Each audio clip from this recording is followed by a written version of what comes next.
All right, ladies and gentlemen, we're live. I've been doing some of these late lives lately, enjoying these conversations with various people. And tonight, I have a guest named Gondal that's going to join us. He's an ex-Muslim, and he's going to talk about some of the issues that he's encountered, maybe some of the reasons we might open up discussing what made him think the way he does, and get into some of these topics. Maybe as we go, we can get some callers who are kind, friendly, maybe even debate a little, whatever. I'm not a big fan of debating, but engage, right? Have a conversation. I'm more about that because usually debates are I come in, this is my team. I'm not really looking at evidence. I'm more interested in just being right. And so let's see what happens tonight. With that being said, let us start with our intro.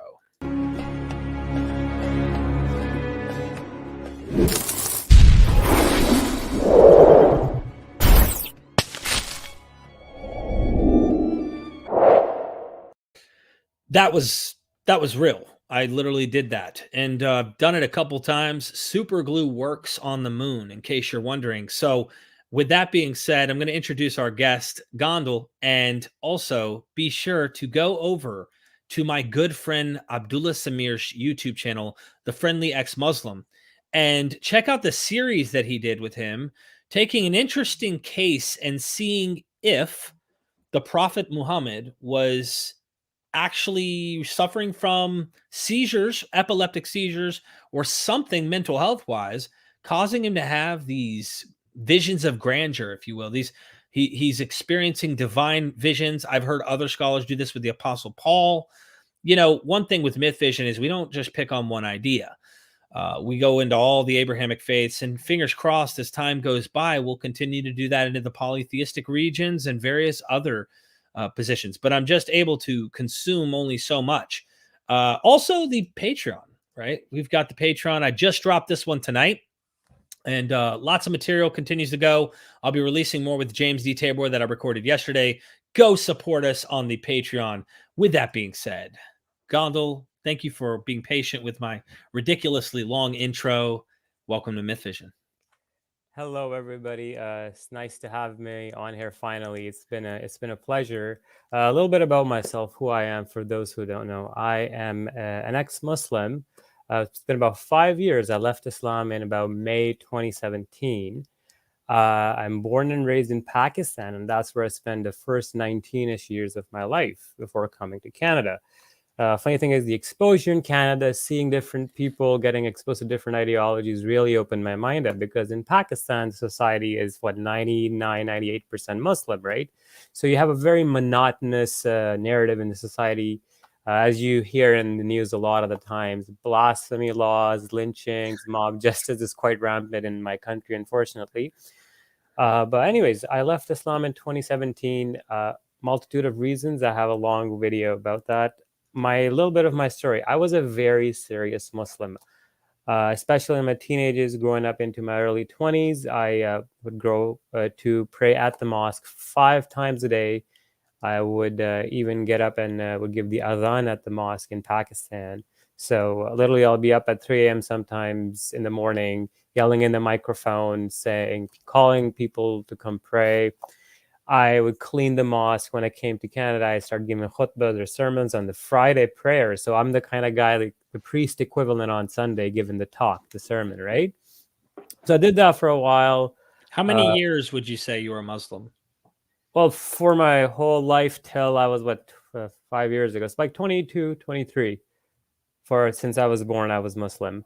I got really religious in the phase when I was like about 15 and onwards, 15 to about 21, 22. There were times where I remember there were years where I hadn't missed a single prayer. And that was the 5 prayers a day regiment, So it was quite just so we have the proper context, what kind of Muslim were you? Because there's Sunni and there's various. What were you? So I've been a Sunni Muslim, and then within the Sunni Muslims, right, there's like subdivisions. So there's the Salafis, there's the Deobandis, Barelvis, and all that. So when I started out, like my family, where they come from, they're the types that would have they celebrate the birthday of the Prophet. They would go pray at the graves of the saints. But then the Salafis would tell you that's shirk. That's not allowed to go to prayer at the graves. I then went towards the more Deobandi leaning, still Hanafi in the jurisprudence view. And then slowly and eventually at the end, I was a Salafi. So, one of the more purist or the more literalist sects that you find more rampant in Saudi Arabia, per se. And then eventually, after I came to Canada, I even converted a few people to Islam. Kind of feel bad for that now. Like, I would be the guy who would be inside a university at the Dava stand, handing out pamphlets, debating people, debating professors. I remember I was trying to debate this guy who I didn't realize was a professor of biology, and I'm trying to tell him evolution is not real. And I'm like, now that I realize looking back at it. But yeah, I had that long beard, no mustache. Even let Tarawih, like the night prayer Ramadan for a bit. It's crazy, yeah. Looking back at from mullah to what I am now, it's quite a journey. Wow, that's how I feel. It's, I got to address the elephant in the room here for a second. I say this and people are like, why are you clarifying that, Derek? We already know that. I'm not speaking to you if this is you, but there are people, and typically they're religious from the Muslim world or from the Christian world or from wherever, who go, why are you getting on ex-Christians? Why are you having ex-Muslims? Why are you dealing with this? I've got an ex-Jew or practicing Judaism guy. I'm bringing him on. I have someone who almost became a practicing Jew who was going through this Messianic movement. My point is, I relate so much to what you just said. I do. This is why I do it. So for the audience who might have this confusion, I even did a little short clip. I don't usually do it. Myth vision is biased. I even messed up. I should put biased. Like, I didn't even grammatically title it right. I'm using my phone. I'm off to the work all day and record. But I said, yeah, I'm openly, like, I clearly tell you that. I think that a natural world makes the most sense. And I am leaning to try and solve that with natural explanations. At the end of the day, everything you're saying sounds like me in Christianity. So that's why you see Muslim channels with tons of Muslims patting each other on the back. And I'm doing the same on you and everyone else who's coming out of these things, just like I did. Mm-hmm. We're just doing the other thing, but they don't like it. They don't think it's right. Mm-hmm. They don't think it's right for whatever reason. And I think it's really hypocritical because you don't see, Muslims in a mosque inviting atheist galore to come hang out. Every time you have service, invite the atheist every time and have them come. No. Or even having them coming into the mosque to constantly try and convince their audience that naturalism is true or something. That doesn't happen. So let's be reasonable here. That's my whole point. Anyway, mm-hmm. And also Abdullah Samir's in the chat. I plugged you earlier. I don't know if you caught that, Abdullah, but the series that you did on the Epileptic Prophet, go subscribe to the channel. It is a spectacular series to get into. So anyway, I'm gonna shut up. Oh, just a little bit about this series for those who don't know. I mean, it was a monumental task. It's 20 hours of content spread over 7 parts, and we have about 50 plus videos from expert doctors to patients to Muslim scholars themselves. And then we have about 100 academic papers, 200 plus hadith or Islamic references, totaling up to about 450 slides. It's something that I think has never been done at this scale before, the deep dive into Muhammad's condition that might have caused what we are now seeing, which is called Islam, right?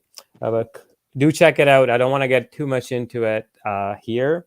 But I did want to get into something pretty interesting with Derek, since we're talking about Christianity and Islam.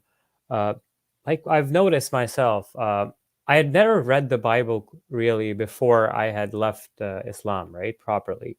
And in fact, all my exposure to the Bible came from videos of Zakir Naik debating some Christian guy, or Sheikh Ahmed Didat debating some guy, right? I used to watch him a lot, actually. Okay. As a Christian, by the way. Okay. Yeah. Mm-hmm. So that's all I would have known. I remember those Zakir Naik just firing those quotation, remembering those references. I'm like, holy smokes. But then when I started reading about it, I felt like, holy smokes, there's a lot of parallels, overlaps, so many similarities, so many borrowings. It's almost like Muhammad was like reading the Bible, or like a chopped up version of the Bible and putting his own twist on the stories. And the Quran itself appears so unoriginal, right? So there's this charge or people bring up this claim of plagiarism from Muhammad. And when I was a Muslim, I would be like, oh, it's the same God, it's just affirming the same book. So, it makes sense it'd be the same stories. But now that I think about it, no, definitely not, because it keeps on using stories that are actually recognized by the Christians as mythology, but because those were rampant as what would be considered truth in Muhammad's region alone, he would take those as canonical Christianity. There's a lot of these nuances that come in. So I'm like, Are where? you going to get into some examples or something? Is that what you were going to do, or Well, you were just saying that because Bart Ehrman mentioned this in an interview where he's talking about the infancy gospels, and like I'm not saying that early Christians didn't recognize these texts, but Christianity like became orthodox over time, and they kind of like pushed that stuff off, which means some version of Christianity is floating around outside of the Orthodox region. That's and this is just my hunch. I'm throwing it out there. I think there was definitely Christianity all over this region and where Muhammad is. You know what I mean? 100%. But what's funny is, so in some narrations, now the authenticity of these narrations is challenged, but you can look it up. There are narrations about the statue of Mary herself being inside the Kaaba when Muhammad was alive. So the statue of Mother Mary. Yeah. Right. But another interesting observation is Muhammad himself would have obviously gotten exposed to Christianity, because if he's living, according to Muslims, in the central town of Mecca, and he's going on trade missions to Syria, he's going to meet people from different faiths and talk to them and converse with them, even orally, right? And there were Christians living around the area. There's Jews in Khaybar, in Yathrib or Medina. There were 3 tribes of Jews. And Muhammad is kind of surrounded by Jews and Christians all around him. Obviously, he's going to hear the stories. But where it gets interesting is when Muhammad had his first experience in the cave, he actually didn't realize it was Gabriel. He was scared. He was confused. He thought he'd been possessed by a demon. It was an 80-year-old blind Christian monk who was his wife's relative, said to be a cousin, convinced Muhammad that it's Gabriel. So it was a Christian dude to convince him. Now, what's interesting is this Christian 80-year-old man has been alleged to be translating the Bible into Arabic. Okay? And interestingly, like, this guy suddenly dies and there's a pause in Revelation, and who knows what happened, but the idea that Muhammad was never going to get exposed to these things is quite improbable. And I feel like a lot of it would be, he would have heard the stories. And like, for example, if he went trading early on in his childhood and he heard a story when he was younger, and then he has to narrate these stories back later on, 10 years later on as a prophet, he might have forgotten some details. So that's why we might see some discrepancies from the actual stories, right? But it's fascinating how much overlap there is. It's there's a meme I remember saw, like the Arabic desert trilogy is the Torah, the Bible, and the Quran. Yeah, no, you're right. I think that I don't think you can emphasize that enough. You see what I mean? From what I understand, it's a thumbs up. From Muslims are like, yeah, we come out of the Abrahamic faith. Duh, don't you get it? But there are deeper implications in that acceptance. And then what I really think is a big red flag to me is the just absolute faith acceptance that comes from that worldview. I don't look, I'm not saying this in a negative way, because I did the same thing in Christianity, right? I accepted what I was being told and what I was taught. But the idea is that, well, do you accept the Bible as the words of God? Yes. But it was corrupted by the Jews and the Christians. And I go to myself like, show me the non-corrupted version, please. And they're saying, well, it's in the words of the prophet if he referenced it. And if the other texts aren't in the words of the prophet, we don't really know. So it's almost like what you find in the Quran, if it has resemblance and comparison to the Bible, this is the accurate, non-corrupted version of that. And then whatever isn't in the Quran that is in the Bible, we don't know. It's a flip a coin. It's probably perverted. We don't need to go by it. Doesn't matter. That's that whole, like, I don't have evidence, but I'll make a case, like with the Kaaba. like what Apostate Prophet did, where he's like, show me like evidence of this Kaaba. Where is it at? And they're like, well, Abraham built it. And then they're like, show me reference in this Bible. And they try to find references, or else they say the Bible has ignored it, or we believe it though, but there's nothing to back up that there was an actual Kaaba existing all the way back then. You know what I mean? What's funny is the Kaaba and its own as a monument or type of building existed all over Arabia, and there were not just one, there were many. In fact, Muhammad didn't just take over the Kaaba at Mecca. After taking over that, he sent a whole army out to this place called Gudul Khalasa, and he had nothing was going on there. He just sent an army, said, destroy this house of idol worship and kill everybody there. And they just killed everybody, burnt everything. And this is in Sahih al-Bukhari, their most authentic hadith book. So like, and Kaabas, or these cuboid things, the Yemeni Kaaba also it's called, have been around. So these buildings actually kind of predate Islam. And some other of them, according to Mufti Abu Layth, he said that the rock inside of the Kaaba, the Hajr Aswad, or the black stone itself, right? It's not actually from heaven. It's part of a broken up idol. And there are some theories like that, right? And I mean, it's interesting, like you said, to bring up the Abraham coming to Mecca to build this thing. And the whole story is bizarre, where his kid starts rubbing his toes, and then the Zamzam well of water pops out, and angel strikes its heel. It's just all so bizarre. Like, it makes no sense for Abraham to go there and do this. I think they're interesting myths, right? Like, if you're trying to start a foundation of an empire, or you're trying to start something, you might do something like this, or something like this might be affected. Like Paul, if I were to use Paul, for example, the Apostle Paul misappropriates Hebrew scripture, if you will. Some thinks he does, like Rabbi Tovia Singer, I've had him on, and they think he's like maliciously trying to twist and do. But I have good reason from other experts to say, no, rabbis do this all the time when they quote scripture and apply it to the context, and they debate what the meanings are and how to use it and all that. Well, that Paul might be doing the same thing. And I wonder if something like this is like a starting point for an empire type religion. And here we need a founding mythology that connects us and makes us family, first of all, to Isaac. You know, we're Ishmaelites. We are Ishmael, which was actually the real firstborn son. Now, that's the interesting thing they do have on their side, I have to admit, because Jacob had 12 sons, and many by slave women, and he counted them as sons. Whereas like with Ishmael and Isaac, Ishmael was the firstborn, literally, but Isaac was the promised child from the free woman. Therefore, he becomes like the special child in the story. You know what I mean? Well, even not in the Quran, like the one who's sacrificed by Abraham is also they're flipped the other way around, right? Like, just to make it more prominent. It's so funny. Guy. It's our guy. You see what I'm saying? It's a foundation myth, it seems to me, but I don't know. Just so you know, when you're ready, I'll send the link out, and we can have Muslims who are going to be friendly come on, maybe chat for up to 3 minutes. I'm thinking 3 is the limit. Because typically it's usually repeat people who come on, and then it becomes like you need to listen to them for 3 minutes. Then it's like, I'm not interested in just listening to. Now, if there is a friendly dialogue and it's cool, we can extend that conversation if you want. But let me know.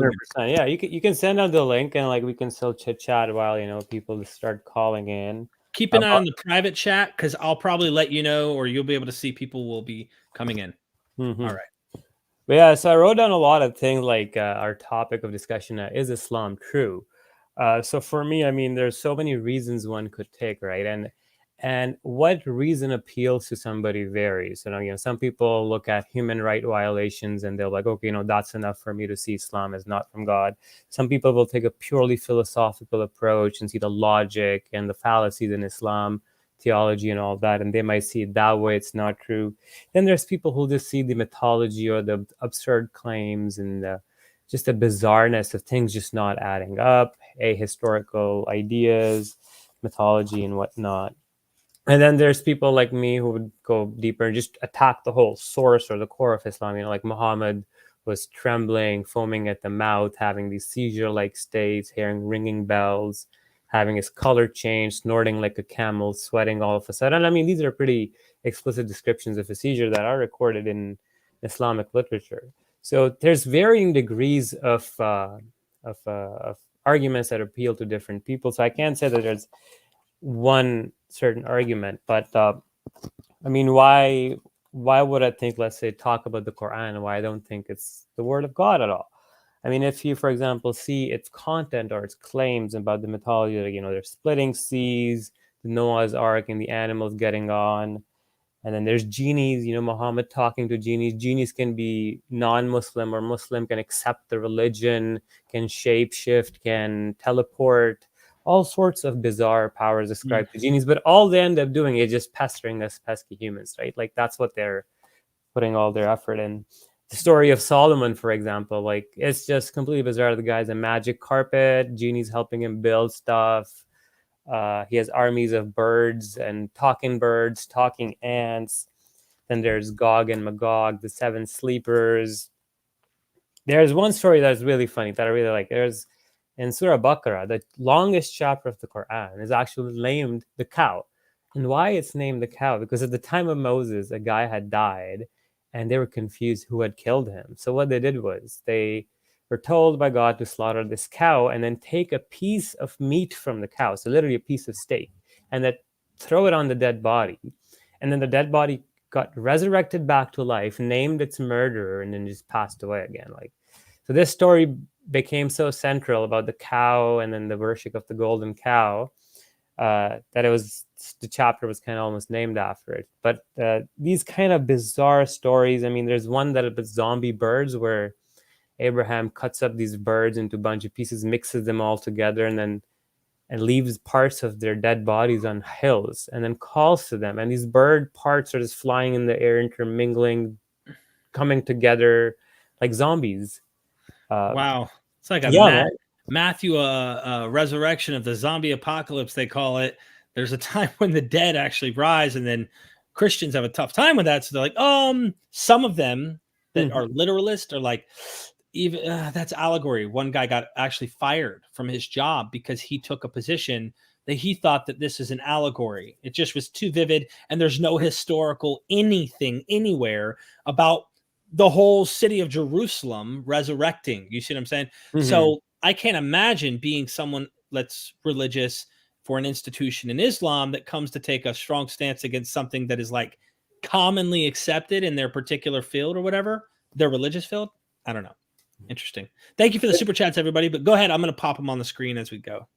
With the Islamic thing, right? Like, how if you can take them literal or metaphorical or allegorical, actually the Quran limits your flexibility in how you interpret these stories. Because when Muhammad was telling these people these stories around him, right, the exact objection they came up with, and this is quoted and preserved in the Quran, was these are just stories of the ancient people.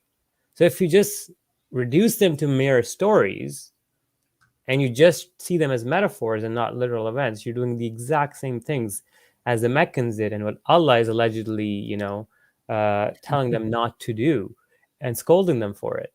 And that's funny. So that's why a lot of the stories you're kind of stuck with. And even the Quran says that we're telling you these stories, the truth and the way they happen. So it's quite interesting. They don't have a way out of this one.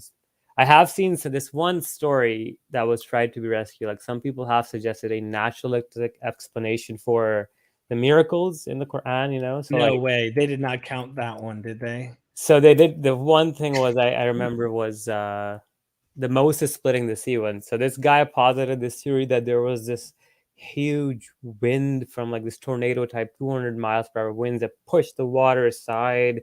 The water was like standing in calm and people would walk through it. But I'm like, you do realize if the wind could push that much water aside, the people will fly away instantly with the wind as soon as they get into the tornado, right? So there's these kind of lapses that I was like, no, man, like, you have to either take them literally, or it's hard as a Muslim. Even putting myself in the shoes, hard to see them just being metaphorical. Well, when you bring up Moses, right, now you're getting into the field that I would be aware of, right? And this is the fun stuff. Like, when I see, look, when I hear arguments from like more fundamentalist, because there's different kinds of Muslims out there. Some are more mature. I've met quite a few of them just doing these programs. Actually, I'm like, oh, cool. So there's fans of my work, even though they know where I stand. They're like, Cool. So they don't fit this category, but there are more fundamentalist ones, and there might be a majority of that. But they would be, using these arguments that I have heard for like a long time come from Christians, and I'm like, we've already like been through that before. Like these are arguments I used to say as a Christian, 10 and 12 years ago. So there's a big overlap in the apologetics of defending, but there's a really weird difference as well. Like the perfection of the Quran, right? This idea of this is so perfect. It's not just the perfection, but it gets into this point where they'll say stuff like, but look how many people memorized it.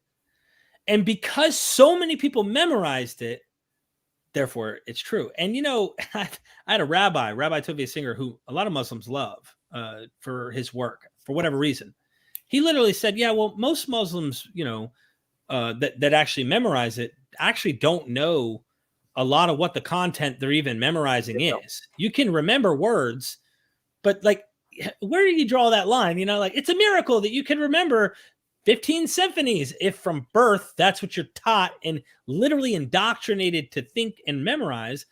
That's What's funny is like I still like, because I was indoctrinated into the exact same way, I can recite a huge chunk of the Quran still from memory, and I haven't been a Muslim for 5 years. So like, just saying something, I can still like probably lead prayer if you put me to it. Like, and that's the thing. Like, and Arabic is not my mother tongue either. When I learned reciting the Quran, this guy would come to our house, or either you'd go to the mosque, and these kids, they have absolutely no idea what the meaning of the words are. And they're just bobbing their heads back and forth and just repeating the words till they just kind of like memorize it.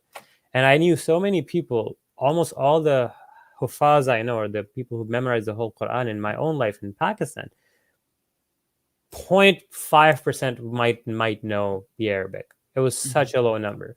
And yet these guys, when they would recite the Quran, they could recite as good as Arabs at times, and even better, but they still don't know. And a joke I remember, this one scholar did, he started reciting verses in this beautiful Quran recitation conference about the most horrible torture people will receive in hell, right?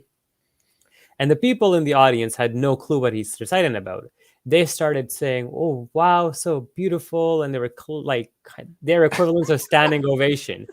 And the guy's like, "Dude, I'm telling you guys about pouring hot oil over people's heads, and then them drinking their pus, and then bowels exploding." Oh, Yeah, man. So that is kind of funny. Like, my dad, my dad was in the military, so he was over in the war. So you got to imagine, right, the kind of background he probably has as a Green Beret in the Special Forces. So he was over there in Afghanistan, Iraq, Iran, and he had these pictures of like protests that were in the Middle East where these people don't speak English at all. But they had these signs, I guess, because maybe there was some news that were recording like things over there. And they had these signs, and the English was like really not good for them. Whoever the translator was, like, made a mockery. Like they wrote like a reverse thing. It's like Google Translate. It's like me holding a sign up and going, "I'm an idiot," and really I'm trying to protest you, but it's like whoever translated it into English literally put like some other language, and it's almost like this guy who's reciting this passage saying, "You're gonna burn in hell forever, and this is gonna be your torture," and all that. And they're going, "Oh man, that's so beautiful!" Like they don't even know. It's kind of like that. But my dad used to have pictures all over his fridge of all sorts of stuff. It was, I'd walk out in the garage and be like, "What the?" But about the memorization thing, right? It's not the only book that has memorized like this. In fact, there are other books that have the memorized like the Quran. So the idea it's unique is not that interesting. The other thing is the memory on its own, collectively preserving the book perfectly, is also doesn't add up, because no matter what you do, when you look in the neuroscience of memory and how unreliable it is and how false memories form, it's very like unlikely that it was preserved dot to dot exactly the way it came out of Muhammad's mouth. And I mean, that whole idea, the standard narrative has a hole in it, is been open for everybody to see. But I'll quickly comment on it. I mean, when you see in Muhammad's life, right, the chapters the way they were revealed. Some chapters are like half revealed in Mecca, then the other half came literally 13 years later, then got plugged in. And between that time frame, some people had gone off, so they don't realize like this chapter looks like this and that. Then even in Muhammad's own life, there's chapters like, for example, Surah Ahzab or chapter 33 is alleged to be as long as chapter 2. And now it's chapter 2 is 270 verses, and the Surah 33 is only like 70 some verses. So there's allegedly 200 verses that are gone, right? And the idea that the abrogation itself is in the Quran, that Muhammad would forget verses. And then Allah says, oh, it's just me making you forget the verses. How convenient. God made him forget it. It's like the biggest get out of jail card. Yeah. And there's big chunks missing like this. And then after Muhammad dies, okay, we then still have another layer of problem where the companions start disagreeing. Some says it's recited like this, some says like that, some says like that. Despite the companion differences, you're then saying there is Muhammad telling that everything was revealed in 7 or 8 or how many ways. Then the Quran's Osmanic copy doesn't come up for like, what, 30 years after his death? Mm-hmm. And 30 years is quite a long time after somebody's death to have standardized their literal speech. This is the problem. Like, try standardizing somebody's literal speech from 30 years from now without video recording or audio recording, you will still have such a hard time. And this is, bear in mind, the 7th century, right? So that's why there's a tradition of them going and finding like scribbles on leaves and on pamphlets and on stone to try and like collect the Quran. And it's like, you know about this tradition, right? Yeah. Oh, yeah. Yes. And they're trying to find like, oh, no, we found the leaf. But there's also the other one where they're trying to get the reciters that are going to war, like, hey, while your brains still work and you're alive, we need you to hurry up and come in and make sure you put this in, into the collection that we have. So we have the words of the prophet. So its own admission gives that like the prophet himself did not actually during his life have this compiled, which is interesting. It is interesting. I think, just to throw this out there, Joseph Smith, I like to analogize to different like prophet like people during his life. At least they had their own Book of Mormon set up. I think there was a wise decision on his part to try and at least have that ready and done. But I see a lot of parallels between those two figures in many ways. That's a very interesting point you brought up, like how prepared Muhammad, or the lack of preparedness Muhammad left his followers with. Where A, he didn't compile his book. B, he didn't name his successor. C, as soon as he died, there were apostasy wars. The whole religion was falling apart. And then after he died, for years on, they kept fighting amongst themselves. Ali, the first caliph, or Abu Bakr, or Uthman. And there is this just all of Islamic history from the point on Muhammad's death is just infighting and war, and they're also fighting the outside enemy. It's just a lot of bloodiness. But like, yeah, you're right. There are other people who have left their followers and their groups more prepared after they die. But yeah, definitely. But even Joseph Smith left on not so good of terms, and there was a lot of problems there. He didn't have a successor. So while he had a text, he didn't have a successor that was like guaranteed who was supposed to lead. This seems to be a problem happening over and over. Real quick, why so religious? Thank you for the super chat. If Islam is true, why did Allah misguide companions and scholars about the universe? Ibn Taymiyyah, am I saying that right? Taimay? I don't know how to pronounce that. The words Daya, Nur, and so on refer to something that produces light by itself, such as the sun and moon, and such as fire. Yeah. So that's actually a very good question, because this exact thing, what he's trying to say is the Quran is saying that the moon produces its own light, right? See right? What you're saying, yeah. But this exact verse has been used by Mr. Zakir Naik to propagate this idea that the moon is reflecting borrowed light and whatnot. And it's quite an interesting one. Firstly, the idea that the moon's reflecting light was known way, way before Muhammad, right? So the Greeks, Romans have written about it. Other cultures did know about it. And then secondly, the word that said nur, it cannot be meaning borrowed light, because then in another verse it says Allah is the nur of the heavens and the earth. Is Allah the borrowed or the reflected light of something? Or like, I thought he was his own light, his own source of energy, right? So who's he borrowing from if you start using these semantics? But no, I don't really get into the whole scientific inaccuracies thing unless Muslims tout it as a point to prove Islam. Right. But if you get into that, then like there's so many scientific inaccuracies and inaccurate descriptions in the Quran. I mean, it's just a whole nother can of worms to open, you know? Yeah. Yeah. But no, yeah, no. If Islam is true, Allah shouldn't be saying the wrong things to his companions or his prophet. Yeah, just shouldn't be. There's no reason to. And there's all sorts of stories, even Yeah, biblically. If you get into that God's sending lying spirits and things, and it's like to confuse people on purpose.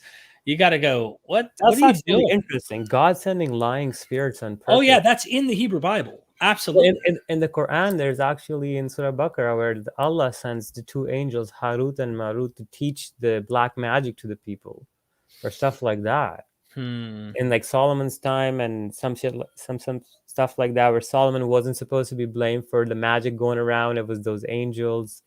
That's interesting. That the same Yeah. story is similar in the Bible. Okay. I mean, it's I don't know if it's the same story, but the concept that God Mhm. would send a lying spirit for people, he like wants them to be deceived. I mean, there's even this place in First Samuel, and I can't remember the other book, where God tells David to go and number his armies. Right? It says that God had incited him to do this, right? Which he shouldn't have done. And then the other book says in the same account that Satan incited him. And so there's this confusion. Did God do it?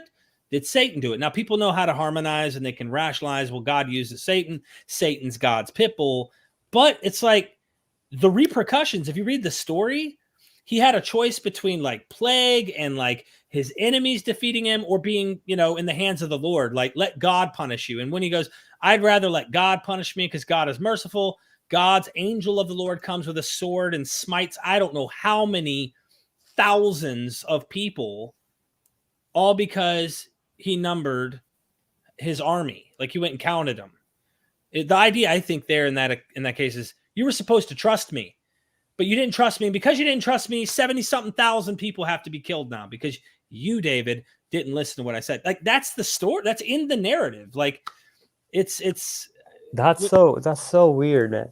And it kind of comes back to, like the greater divine plan. And if God is all powerful, like God chose to create Satan, and he knew exactly what Satan would do with his powers and with his his knowledge of everything. And still, like God created him, he gave him those powers, let him do what he wants to do. But at the end, you have to think that this is in line with God's perfect plan. That's what he wants to do. So Satan is at the end God's pit bull. Like if right. without God allowing him to exist, allowing this evil to exist, Satan wouldn't exist. Right? Like these are all these ideas that come back to it. It's I think, and just to give you a point, I think this is a very complex issue to get into, but I think a lot of this might be anachronistic because Satan was not what you see happening later in Second Temple Judaism and the New Testament, and then probably also what we find in Islam. Because as you point out at the beginning of this episode, where you were like, Islam's like picking up these things that are kind of passed down or neglected myths of these previous religions.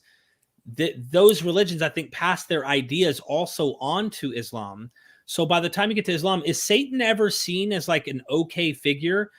Like he's not an evil person, but he's okay. He's always evil in Islam, right? yeah, Satan Okay. from the like. I mean, there is the idea that Satan before he became Satan Mm-hmm. used to be a over glorified genie that used to be in the company of angels, but he wasn't an angel.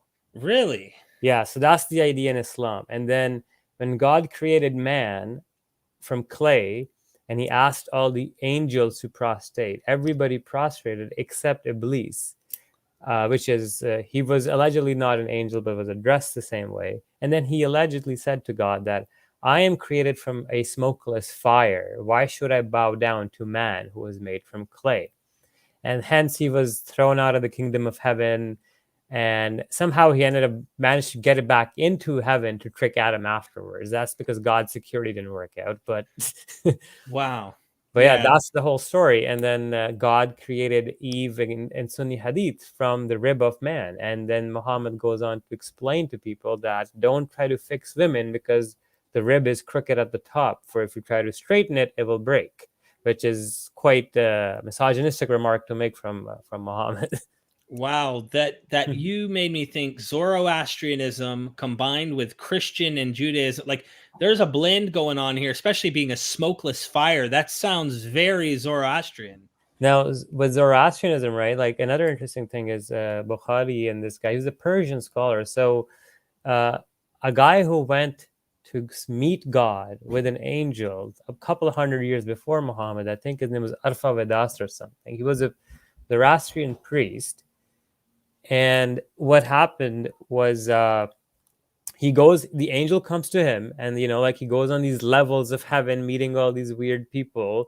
And when you read Muhammad's account, this angel comes to him, he goes to Jerusalem, then he goes up meeting these people, meets God, talks to him, and then he sees heaven and hell. Same way that guy had seen heaven and hell. And then if you look at the Zoroastrianism prayer, the 5 prayers, the timing of those prayers, they align almost identically with Muhammad's Islamic timings of the prayer. It's quite interesting. There are certain overlaps for sure. I want to throw something at you as we get this next super chat. We got a couple super chats. We'll get those. I'm sorry I've been enjoying Gondal and like getting into this, but we will address them.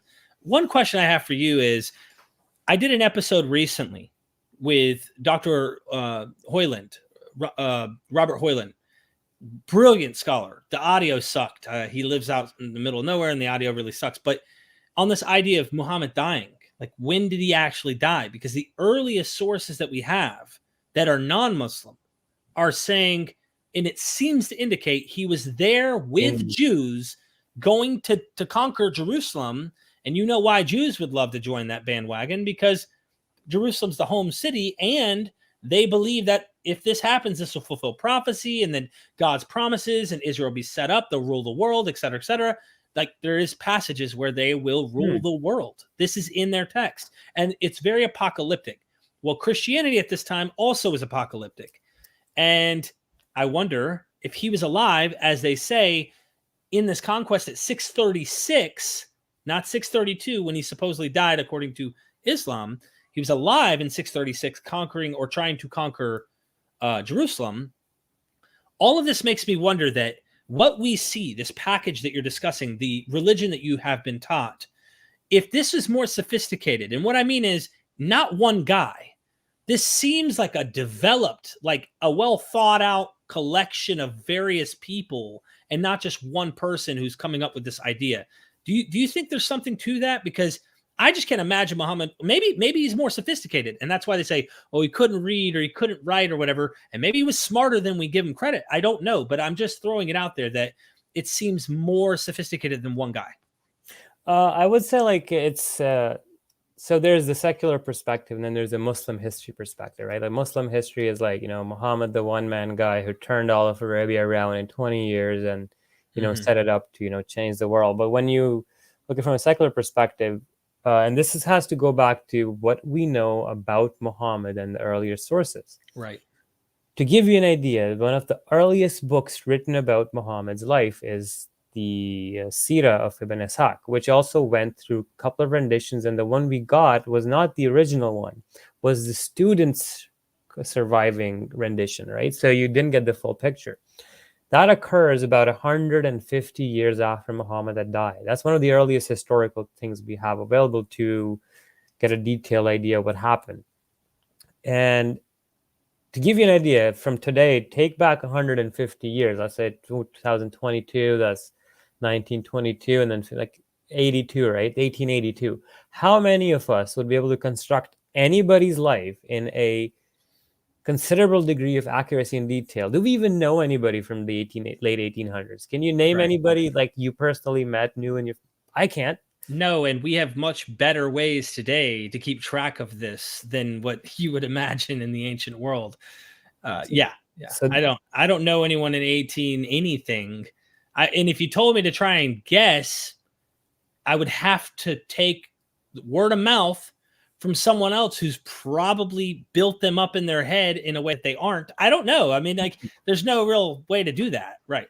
And then these other books like Bukhari and Muslim are coming up 180, 200 years after Muhammad. I'm thinking about this. You're trying to expect that these guys, after 200 years, were able to filter out all the fake stuff in the 9th century, 8th century after Muhammad had died, and then tell you exactly with pinpoint accuracy exactly what had happened 200 years in the past. I don't think that's the way it is. And the problem is, like with the way Muslims have started viewing the Hadith sciences as almost like a gospel in the Sunni Islamic circles, is quite a bit problematic. But yeah, from a secular perspective, there is this vacuum of history where we have scribbles from a couple of contemporaries mentioning Muhammad's name once or twice, but like Mecca doesn't pop up as much of a prominent town as it's promoted as by Muslims in the literature, And also, like, if you notice, like, the Arabia at that time wasn't really a flourishing area, less to say the least. The empires around it were more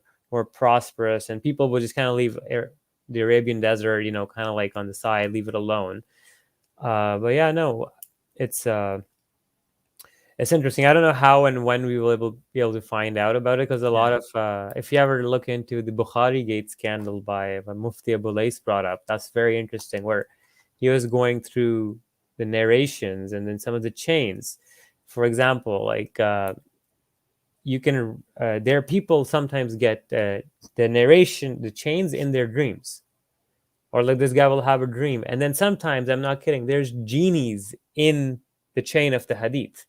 No, like, so they count that as accurate because a genie gave it to him. Yeah, there's genies, and it's also in the early Islamic scholarship, the shorter the chain you can make, the closer it is to Prophet. It's something to be looked after as virtuous, or like a stronger Hadith, the shorter the chain.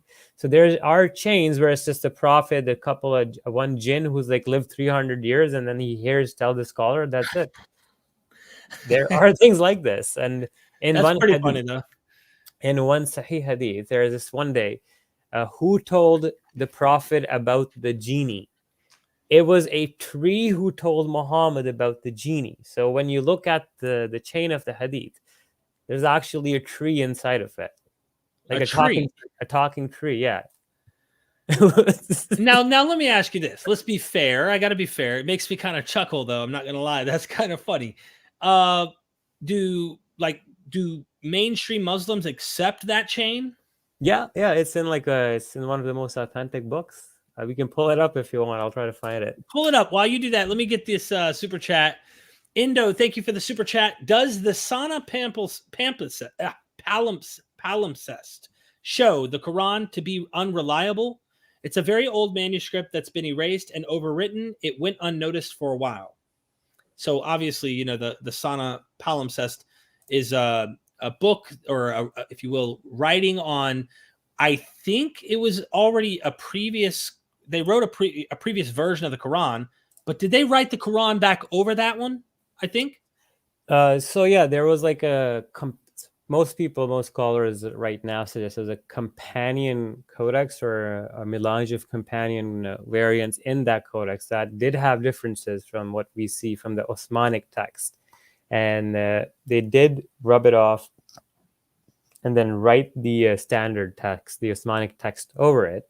But over time, the heavy metals in the ink that they used became visible, and if you shine a UV light on it, you can actually decipher what had been written before. So that way they were able to reconstruct a lot of the verses hidden underneath, and some of them have quite interesting variants. And I remember you brought some up with your interview with Dr. Putin, and I mean, I've done a few shows on this as well, especially like there's a couple of papers written by I'm going to mispronounce their name. There's Dr. Benham, and then there's Dr. Mosen. There's Stanford and Harvard University scholars, actually. And then there's Asma Hilali, who posited another theory that it was a student copy, but that's largely not accepted in the scholarly field. But I think the variants that you find in some of in the Sana palimpsest, funnily enough, they align with what is reported in the oral tradition having existed in the companion codices. What's interesting is that the oral tradition is somewhat being confirmed by these variants popping up in the manuscript. And that's interesting because that is now telling us, okay, if we found one that is vindicating the oral tradition, the oral tradition now says there's a lot more variants.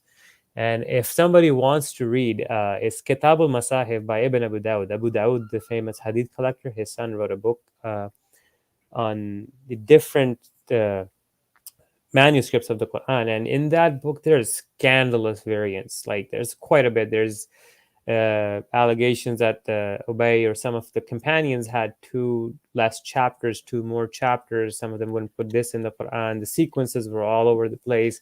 Some verses were out of order. And when you move the verses out of order, you're gonna end up with different meanings at times. Yeah, so there's quite a few things. Like some of the verses, even in the Sana palimpsest, and you showed this to Dr. Putin, was the structure, the grammar was completely twisted, and the tense of the sentence had changed completely. Right. Some of them, there were addition, like 3-4 phrases. Some of there was omissions. And like there's a paper that they write down, the scholars reconstructed, and it's quite fascinating. When you actually get into deep benefit and you think about, okay, why is he putting an omission if it's the same scribe? Why is he omitting it here, but keeping the verse the same way over there? Is it a real omission, or is it his memory lapsing? So when you start thinking about these things and you read the scholarly books, very interesting. But it still confirms most of the Osmanic Rasam you will find, but the variance from the perspective of a Muslim who says dot to dot preservation according right out of Muhammad's mouth, I think that narrative has been pretty much debunked and should be discarded. The dot to dot preservation. It's more well preserved than the Bible. Can I grab this next super chat and then we pop this up? All right. So Why So Religious is back. Thank you for the super chats tonight, my friend. I really do appreciate it. Mentioned writing of the Quran. A hole in the narrative is the Quran said that they wrote it on rocks, bones, and leaves, but Muhammad sent 7 letters to rules. And 20 years after his death, they had enough paper for 4 Qurans? So it's not actually paper that they were writing on. It's the skin of animals, like the one they found, I believe in the Sana palimpsest. It's like parchment, so it's the inside hide of an animal's skin. And they're very hard to produce, so it makes sense to reuse those rather than killing 400 or 500 things. And normally they only do these things when they see that the text they're writing is worthy of killing so many animals or procuring so many things. Because back in the day, preserving anything at this scale was quite a task, writing it down. And this is, again, remember, this 7th century. Arabic as a language isn't fully evolved. And that's why you'll see the vowel markings on the skeleton of the text are missing, which on its own creates another conundrum where if you put the dot somewhere else, it could change the meaning ever so slightly. There's one variant that I really like, which and this is in the canonical Quran, where it's in Surah Ma'idah, it's the 5th chapter, I believe, and this creates a division between the Sunni and Shia Muslims as to how to do wudu, where Sunni Muslims will wash their feet, whereas the Shia Muslims will wipe their feet with just a wet hand. And that's due to that specific, really minuscule dot kind of variant, but pronunciation variant. I thought it was funny as you bring up this example when I can't believe I just literally his name blanked. Famous comedian and actor did this 72 Virgins stand-up comedian thing. I can't believe I can't remember it. And he's like, what if, huh? Is it Dave Chappelle or something? No, I literally have to look this up. 72 Virgins stand up. And this is with, come on. There's got to be the actor. I can't believe I'm not thinking about this. Like, no, remembering his name. It's worth bringing up. He's in. Oh my gosh, help me out. Robin Williams. Yes, CJ. Thank you. So Robin Williams does this, and he's like makes this funny thing that like Muslim scholars come on and they go, "It's not 72 virgins." It's 72 raisins because the word is so close to like a dried up grape that it could mean virgin or grape or something. And so he goes to heaven and I don't know, like somebody's meeting him, Gabriel or whoever, and they're like, here's your 72, raisins. Or he's like, maybe they misunderstood it. And he goes to heaven and there's 72 Virginians and George Washington and all of these Virginians from early America are there to kick his ass or something. Like there's just so many funny stand-up things. But anyway, I don't know why that came to my mind. The Houris thing actually is an interesting point, because the Islamic heaven, for just some very bizarre reason, is obsessed with Houris, with these virgins with big eyes and with these. So I'm going to be very explicit here. And this verse I used to recite as a kid, and I'm like, man, that's just creepy.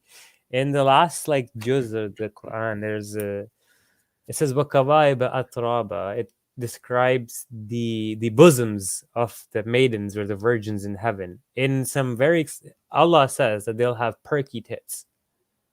I'm just translating the Quran here, that Allah will say and then there's this weird thing with big eyes. And when you go in the Hadith, it gets very bizarre, where it says they'll have transparent skin that you could see inside of their bones, and if they were to flick their hair, the smell from their perfume will kill, overpower everything that's in the universe. Yeah, it's so bizarre. What? Somebody has a fetish. I mean, no, it keeps getting worse. It keeps getting worse. Then that men in heaven will have the strength of 100 men, and that there's a verse in Surah 36, which according to a lot of scholars means they'll be busy, and I'm putting this in quotation marks, in the defloration of virgins. Yeah, so this is and there's narrations upon narrations that one of the things that the people of paradise will be enjoying would be doing this over and over and over again. And I mean, you can even read, there's books about it in Pakistan. This is actually kind of, I don't know if you know about the details they go into. They have lectures dedicated to the descriptions of the women of paradise that the men will get.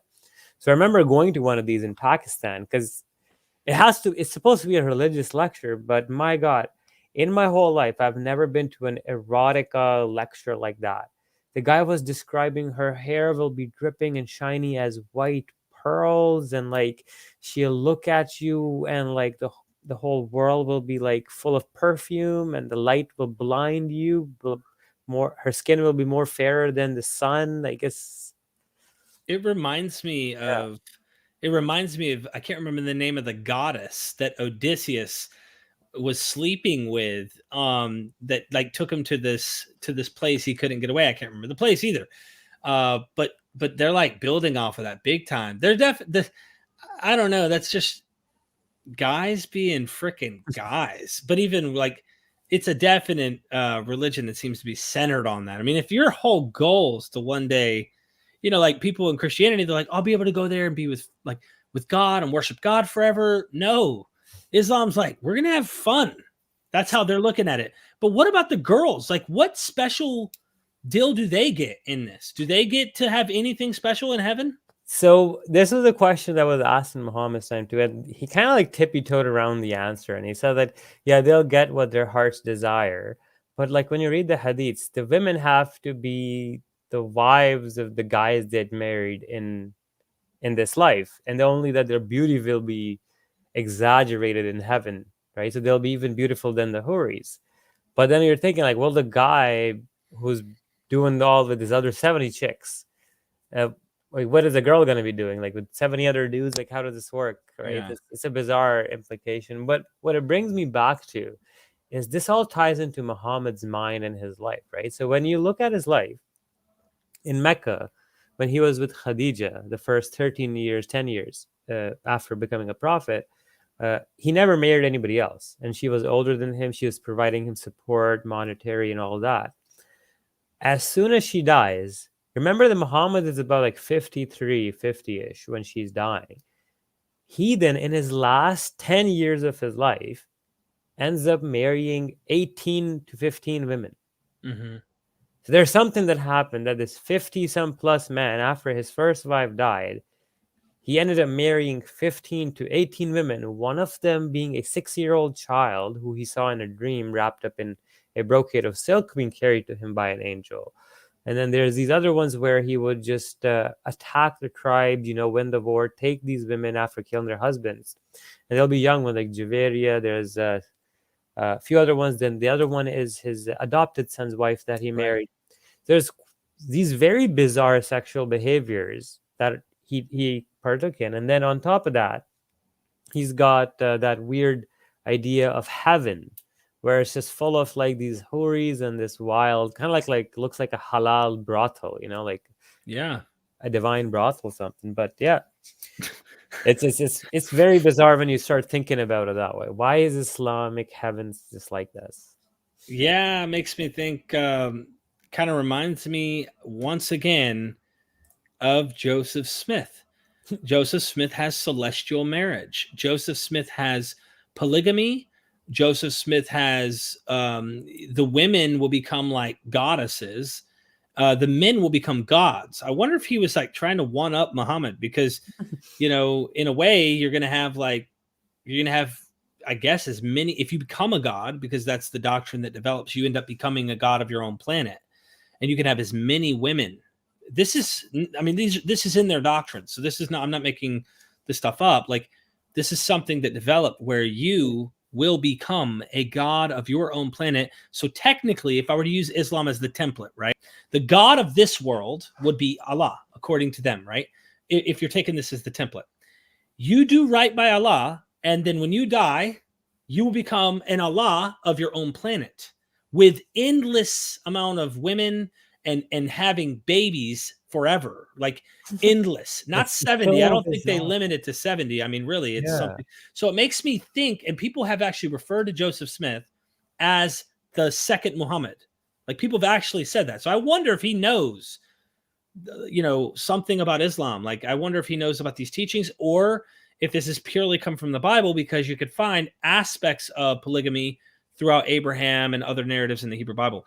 Anyway, you wanted to show something 20 years ago, and I've been talking this whole time.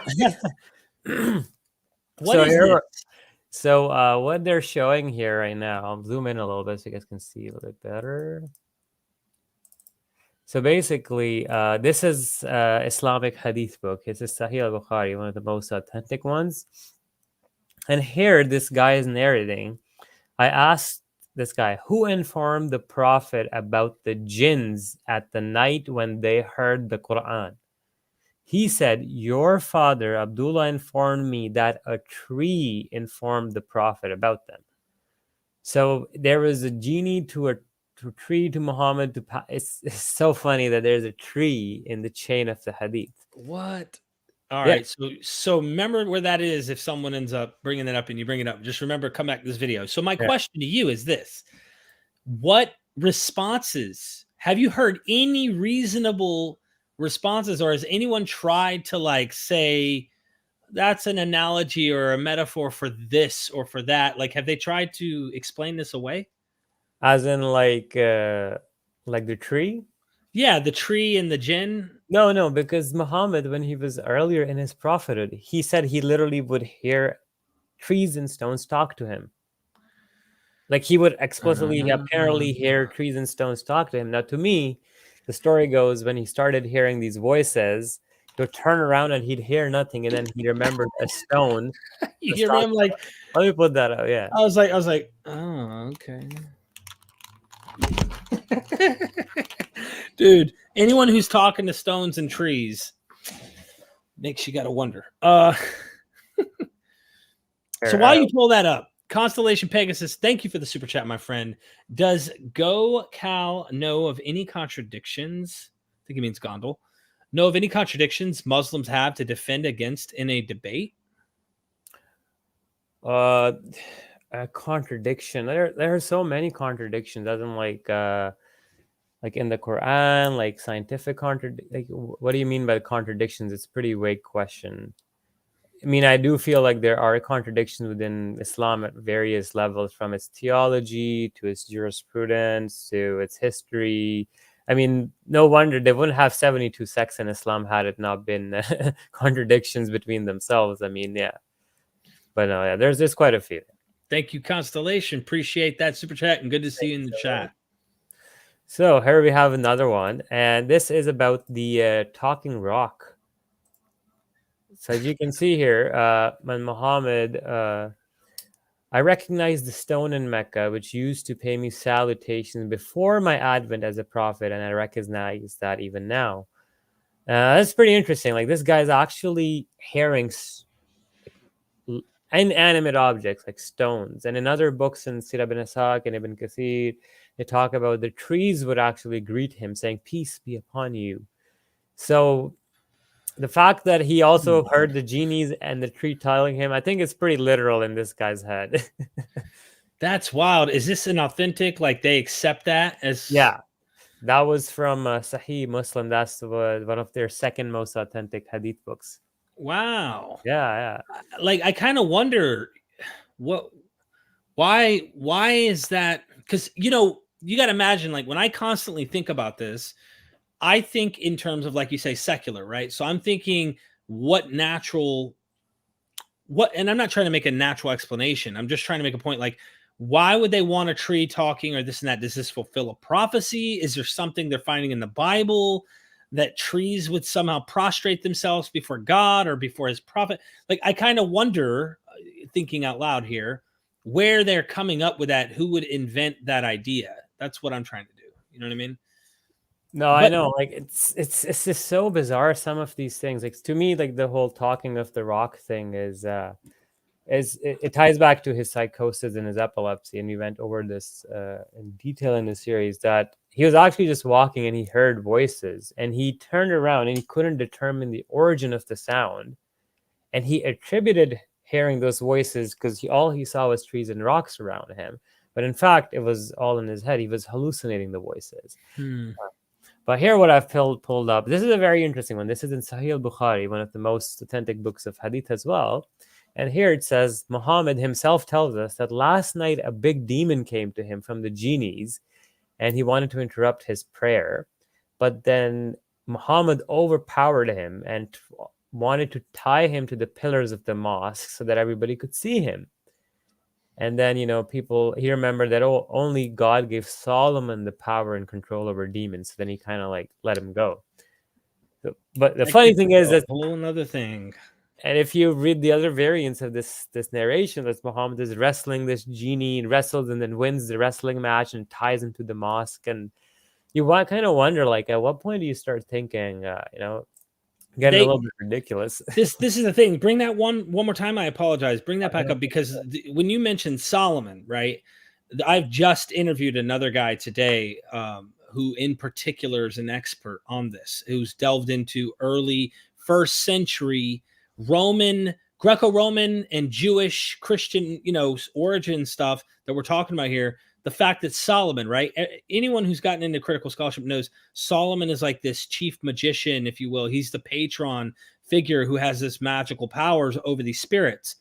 There's no way, and I'm saying this out loud, like for anybody to know, unless you have to be gullible. You really have to be gullible to think that no Jews or Christians impacted or influenced the thinking here on this particular sunnah. I mean, or whatever this is. This is a hadith. Okay, so whoever this is, like, this is what I'm seeing over and over. This is a definite impact is done from that world. So anyway, I want to mention one thing. Soren said, "Oh, Derek, many early religions were centered around communing with the natural world, i.e., talking to trees and rivers and such, and then talking back." So someone said animism, and that could be because if this is very ancient and it hasn't been tampered with, let's say, and it hasn't been cosmopolitan like the Greco-Roman world, you might have elements of that coming in. But very good point, actually, because in the Quran, there's verses that keep talking about the stars, the moons, the trees, the rocks, worshiping and remembering Allah. And then in one verse, it says that the rocks landslides and they fall because of the fear of God or remembering Him too much. So there are elements of that. But no, that's an interesting way to look at it. But I feel like because of the polytheism being so bad, as Muslim would steer away from taking that line of thinking because it kind of ends up leading to polytheistic thoughts, right? Yeah, that's a good point. Like what is what is it? Is it what spirit? Well, so is Jinn. Jinn can do that too, like weird things by having powers that be subordinate to the god. That's why they call them angels and things like that now. But really, you go far enough back, they were many gods. I see you have something pulled up here, and I'm going to pull it up. Did you want to say something? Sorry. Well, about the genies, there's one thing interesting is shooting stars. Okay, and this one makes me laugh every time. This is in the Quran, and it says that when you see a shooting star, it's actually a genie flew up into the highest heavens or the lowest heavens, and then he was listening or eavesdropping on a conversation of the heavenly council of angels. Suddenly, the angels realize that, oh, we're being spied on. They throw a piece of the star or a star that chases the genie like a missile or a piece of flame to scare him away. And that genies bring that kind of like little bit eavesdrop information to these shaman guys who then read these cards or these fortune tellers. So this is in the Quran, where these shooting stars are actually missiles being thrown by angels at genies. Yeah, I'm intrigued. I enjoy like learning this stuff, right? I wish more people did that without being fundamentalist about it and actually believing in this stuff, you know. But either way, I think it's fun to read how people thought in these times. Constellation Pegasus, I'm gonna bring that point up here in just a moment. I see you have something pulled up. So, contradictions in the Quran. I know nothing of Islam. Did Islam even exist during the first temple period of Israel? No. 600 years, yeah. 600 AD. So you're talking, if it was Islam, that's another, man, I don't put too much weight on things right now, but what we call Islam and this religion, this develops, and whether Muhammad himself was the first starter of it, I grant that, right? Like there's this guy who has this, or at least a group of them with him that are having these ideas. Then yeah, you're talking first temple is BCE, way back. So that's we're talking in the AD area or BC or CE area. So Constellation Pegasus also says Islam believes in genies. Now I'm interested. As long as they grant your wishes, right? So the funny thing is, there's different types of genies, different hierarchies of genies. So, and Satan is the king genie. And in the Quran or some Hadith, it says that the Satan then sends out his armies of minion genies that try to break up husbands and wives. They try to steal the kids at sunset, stuff like this. They'll go spy at the angels. They'll possess you. Stuff like, turn into snakes. Yeah, it's just one thing like that. Black dogs can be Satan and demons too in Islam. Oh, that's right. There's a thing against dogs. I forgot. Do they? Yeah, that's a whole nother topic. Maybe we could talk about that sometime. Incredible conversation, man. I've got some research to do now. Thank you too for this information. Thank you for the super chat and of course the comments. Look, this is why I started getting into this stuff, because like I do with Christianity and like I do with Judaism, or if you will, these ancient texts, I like to get into this critically, not like, oh, we can't say that because that would go against our faith or our tradition. No. I want to get right into this stuff, and getting people like you who don't have those boundaries to discuss these things. Those are fun.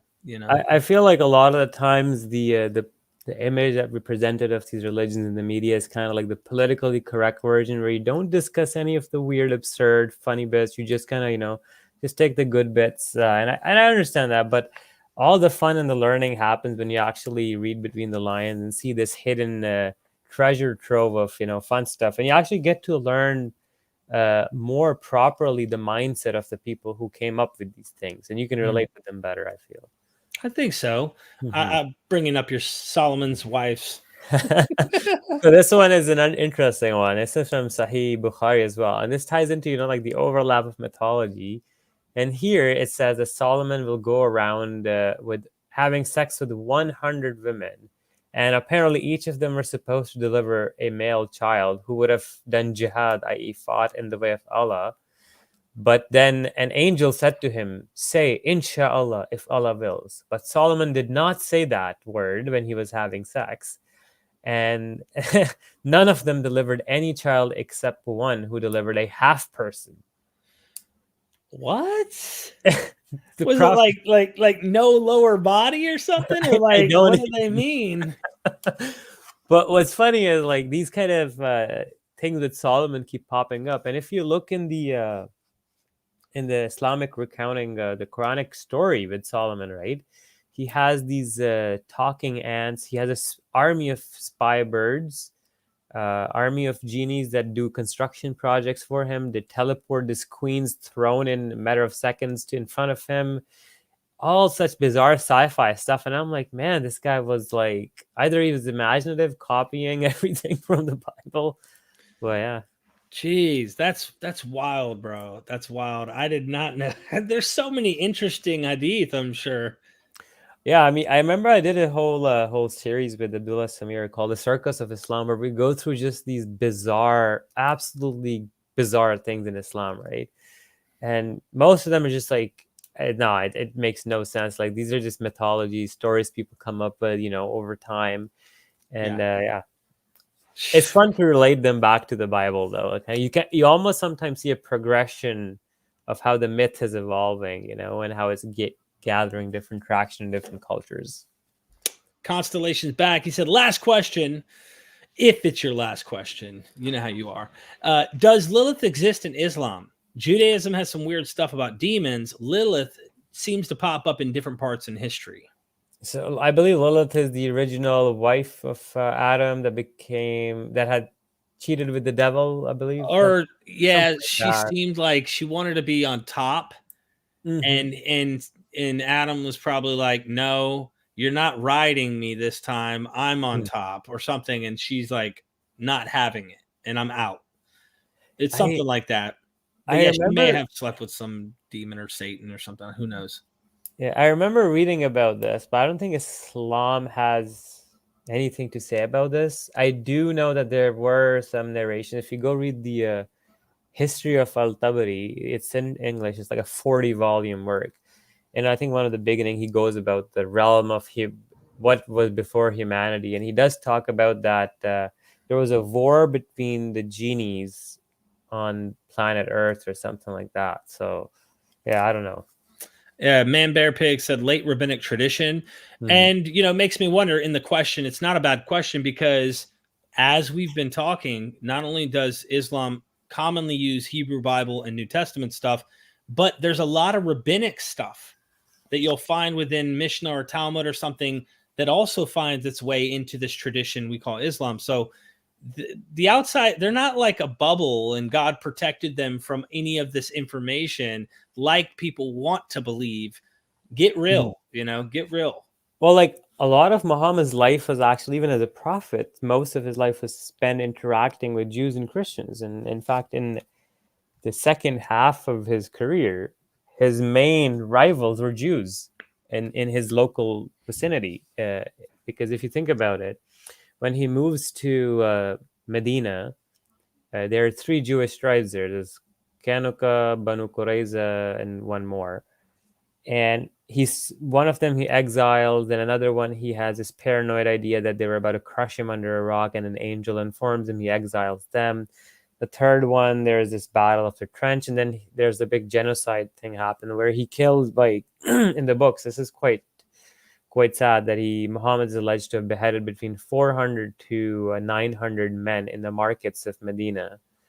And the criteria for determining who was to be beheaded was if you had developed pubic hair as a young boy. And yep, these are in the narration. So yeah, he then did that. Then another big fortress was Khaybar, which was a place near in the area, and he attacked that, took over that fortress, and exiled them from there. And then eventually, when Muhammad died on his deathbed, he said that exile the Jews and the Christians and the polytheists from Arabia. And then after his death, Omar, the second caliph, he finally ended up exiling all the Jews and stuff from Khaybar and everything. But no, you clearly see that he was literally living in the hometown of the Jews when he moved into Medina. They were basically the guys there, the big three tribes. But yeah, to say like he never interacted with them, or it's just not not correct. In fact, a lot of the Quran, you'll see that there are verses talking about telling the Muslims, like, don't take the Jews and Christians as friends. They're only friends to themselves. They're like conspiring against you. Almost like a paranoid man just talking about it. But yeah, that does exist. Question for you, Gondal. We talked about your life a little before we got into some of the rabbit trails, and you are loaded with rabbit trails. Like you have a lot of information when it comes to this. So I plan in the future, of course, to have you always come back. But before I ended up ending this, if we're even going to end this, I'm making a point. I want to make sure I get this out of your mouth. As a devout, like I was, right? I know it's probably not one event. Usually it's multiple, the foundation of your faith is strong when you're like that. Like even obvious problems that you now know couldn't dent it. You were going to believe and you were faithful. But there starts to become like a crack and then something else or something else. And stuff starts to add up. And then one day there's a hole big enough that something gets through that just allows you to really feel like I can actually challenge and see if this is true. I can actually see if there's something else that I don't understand. Tell us what it was in your life that got you to see and be willing to actually doubt and go, you know what I mean? So one very major factor was leaving an Islamic society where it's very monotonous to coming to a society where you can actually interact with people with different faiths. Because when I was in Pakistan, right, like we're all Muslim, and we have this idea as a Muslim that we're superior, we're God's chosen people, and that's just tribalism. People, I mean, every religion will say that. And I never got to, like, in my whole life, I'd never really spoken to somebody from a different faith. Like I had interacted with a few Christians, but that was about it, and not at the religious discussion. So when I came to Canada and I started hanging out with these people, making friends, and I'm like thinking to myself, listen, these are genuinely nice people. And what the Quran describes, these people are going to go to hell and they're going to get tortured with boiling oil and drinking pus and boiling water, thorny. That doesn't make sense. And then I started thinking about it. Wait a second. God is condemning all of humanity to this, to hell? Like, is that his divine plan? And I started thinking about the narrations and stuff, like when Muhammad says, 99 will go to like hell and 1 will go to heaven, or like a very low percentage go to heaven. It started making sense that these people don't deserve this. That opened my mind, so hence exposure. Then another thing was, I was watching this documentary, and I still remember, it's called Amongst the Believers. It's about Pakistan.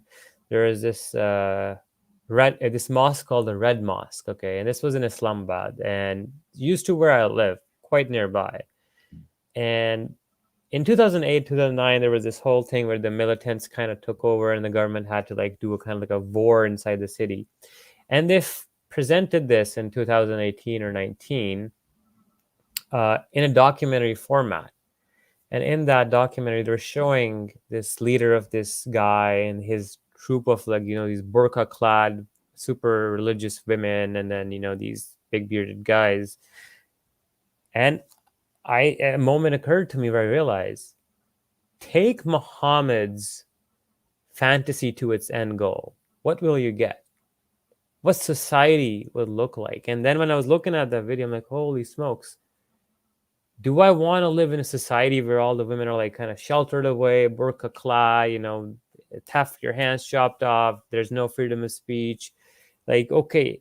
And then I'm like, is that the ideal Islamic society? Or is like, and I realized, nah, this is, and it hit me, right? And then suddenly I started looking more into these arguments and apologetics, because as a Muslim growing up, I was told, like, you do not look at this stuff, because, you look at the doubts, it opens a door and it never closes. And right, you're supposed to like not ask these questions as much. So I started asking these questions, and I mean, I was connected to a few scholars, but all the questions I would just ask, the answers were just like, oh, like God says the way it is, you gotta understand. And they were just not satisfactory. And over time, I just realized, this isn't me. It was hard.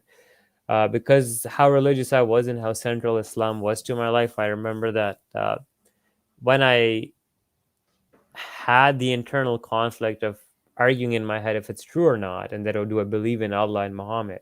It was hard. It was kind of angry that, you've been lied to your whole life, because there's no easy way to tell somebody that you're living a delusion.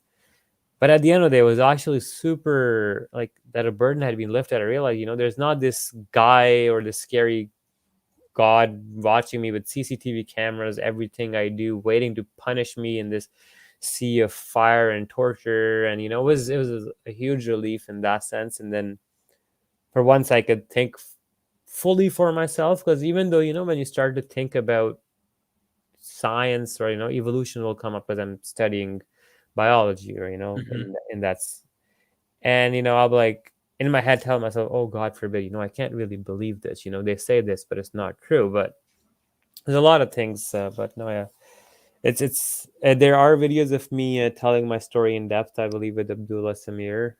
Do check them out. It's a 2-3 hour interview, just and that actually is like now 5 years old now, so it'll be, Wow. if you want to watch it, it'll be 5 years ago me. Yeah, I relate. I can relate. For me, it was well, first of all, it was doctrines that I started to believe because I was trying to be faithful to the scripture. And it all started with me trying to take serious what Jesus said. And Jesus said, this generation will not pass away. The end will come soon, right? Like this whole idea that the end is near. And so I found out about a position. I won't even get into the rabbit trail, but they pretty much believed that Jesus did come back in the first century. And this is heresy. And the reason why is because he said he would. And if he didn't, then he lied. Jesus can't lie. It's like saying Muhammad can't lie. Now imagine me telling you as a devout Muslim, Muhammad lied. What do you automatically believe? That's a lie. Muhammad cannot lie. And if it was a lie, it wasn't him. It was a spirit or a demon or a devil, whatever, however you want to rationalize. The point is, he is not a liar. And Jesus was God to me. So I believed it. And I got my church, the Presbyterian Church. I was in the PCA. I was a full committed member. They sent me legal documents to excommunicate me. It was like a serious church, like that kind of thing. Not like your typical Baptist. You walk in, you go praise and worship and walk out and they don't care who you are. This is like real stuff. And they had me in front of a 5-member council criticizing me. They said, do not speak. You listen. And they were there to rebuke me and to tell me what I was learning and teaching to other members in the church, because I would have hangouts with people, is heresy, and you have to stop. Like there's no question about it. You cannot talk about these things. And they were trying to get me set on the straight path, but I'm being convinced this is what the text is saying. And I will go, the text itself tells you all men are liars. Don't believe man, but the word of God, right? Like, so I'm going with what I think is true, and that's the word of God. And I'm a fundamentalist, which caused me to be ostracized by my own research of God's word. So I took it so serious that it put me in an environment where I was by myself, which allowed me to come across material that I wasn't used to being force fed. Read here in the, what do they call it? They've got all sorts of literature that you're supposed to read in their particular tradition and stuff. I can't even think right now, but I'm not reading that. I'm now able to come across stuff like you did. And then that is when I started to say, is Jesus really, like I saw comparisons. I believed he was, but I saw people try to compare him to other gods. Asclepius, this healing god that did so many miracles. We have archaeological evidence of people claiming they've been healed by this god, etc. Even one where a guy has no eyeballs. He walks into the temple, goes to sleep, wakes up, and walks out with eyeballs. He was born without eyeballs in his head, and he walks out with eyeballs. And I'm like, dang, that's a better story than the one Jesus said. So I started to do this and realizing, why is Jesus better? Why do I put him here? And there wasn't like this collection of Pakistan like you had, right, where everybody's going to tell you, no, get back on track. We're going to make you. I was able to go where the evidence led, and it started to make me a free thinker. Eventually, the birth of myth vision happened, which is where we're at right now. So, yeah. No, I totally relate with you, man. That's such a cool story. Like, going out there, learning the things by yourself. And then because at that point, you're so searching for the truth, you're so passion driven, like nobody's going to stop you, you know? Like, and once you open that gate, you're just, that's it. So like, I'm going to ask you this question too. Like, Go ahead. do you ever see yourself ever returning to Christianity or any form of it, or it's too far gone now? Like, I don't see how I would be able to do something like that. I just don't see it. People have asked me that, like when you get older and you're thinking about death and you get concerned or you worry or whatever. I just don't see that happening. But if I ever were, let's just say, if I ever had something change in my mind over time, I can imagine it would not be any of the forms of anything that I had believed before. It wouldn't, I wouldn't be a serious, like, I act, unless a miracle happened to me. And I mean literally, like, I knew this wasn't just a hallucination, because I've hallucinated too. I had drug addiction in my past, so I know what it's like to have your faculties trick you. But I'm saying, if there was something groundbreaking, actual miraculous that happened, I'd be a fool not to go back or not to actually accept whatever that was, if I knew that this was true. So hopefully my faculties stay intact and I can actually research the truth. But to be honest with you, I just don't see it. And if I did, it would be a liberal form, something that allowed me to just, for community's sake. But do you really need to go to church for community's sake? Why would I need to believe in this when I don't think it's true? So it's a very hard question for you to ask. But do you see that even possible with Islam, or would it be a form of it that is just so more philosophical, not theological, and you know what I mean?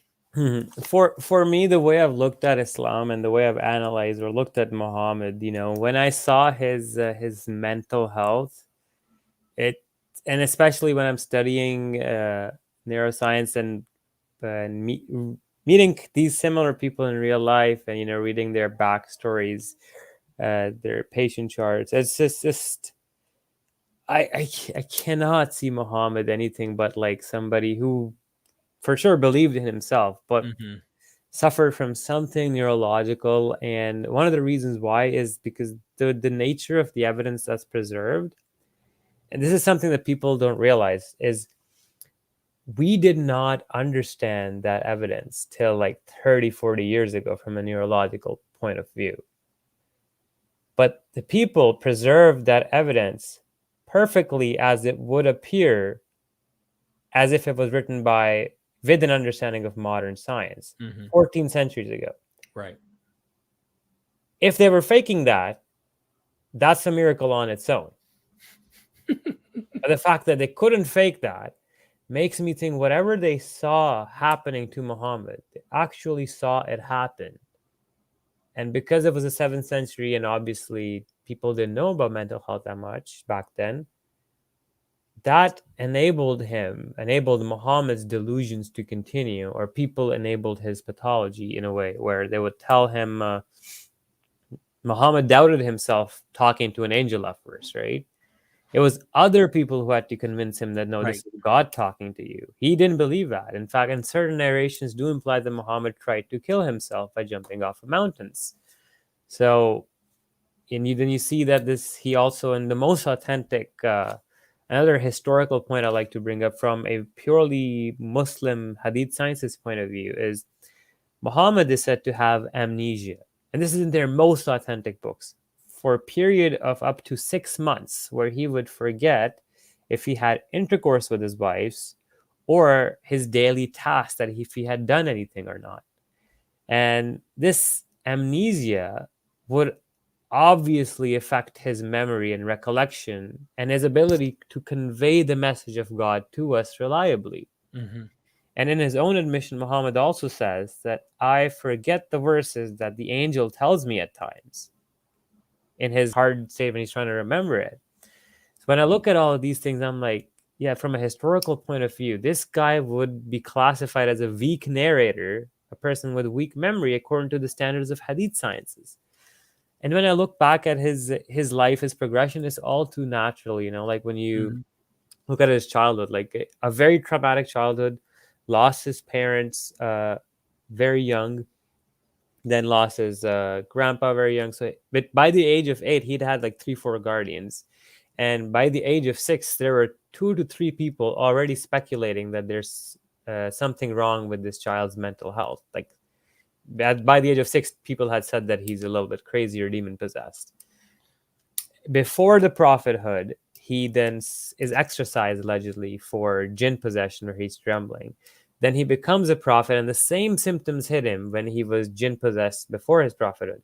He starts hearing these stones, rocks talk, and then the symptoms of the way they describe it's too precise. Let's just say that it's written like you would see the modern chronology, the spacing, the descriptions. It's just yeah. I don't think I'll be able to go back to Islam ever. I just cannot even remotely see the Quran. The idea that it's a book worthy to be considered to be authored from God is baffling to me. Well, just to touch on what you said, when you said go back, I guess that's an interesting question. I will never go back to whatever I've come from. So when you said, do you think you go back? The way I interpreted that in my head was, could I see myself possibly being in some form of a liberal, like I don't see myself ever believing Jesus died, rose from the dead, any of the miracles that are claimed of him. I know way too much about this stuff to buy into any of that. But there are people who don't believe in that, who still claim, well, I'm a liberal Christian, it's a cultural Christian. Yeah, that's what they're saying. So I guess if you were to really, I bet you Muslims think I'm like a cultural Christian atheist. You know what I'm saying? So because I know so much about Christianity, I talk about Christianity. We live in that kind of environment. So, but I don't see myself ever believing in it again. I just don't. I honestly don't. So if that was your question, do you see yourself believing it? That's why I said, unless my mental faculties actually gave up on me, and that's beyond my control, right? Or something happened to me. I just don't ever consciously, with this mind, especially as I continue to learn, I see more and more through it. And I see it as man-made. And nothing wrong with that, other than the fact that people are literally believing in that.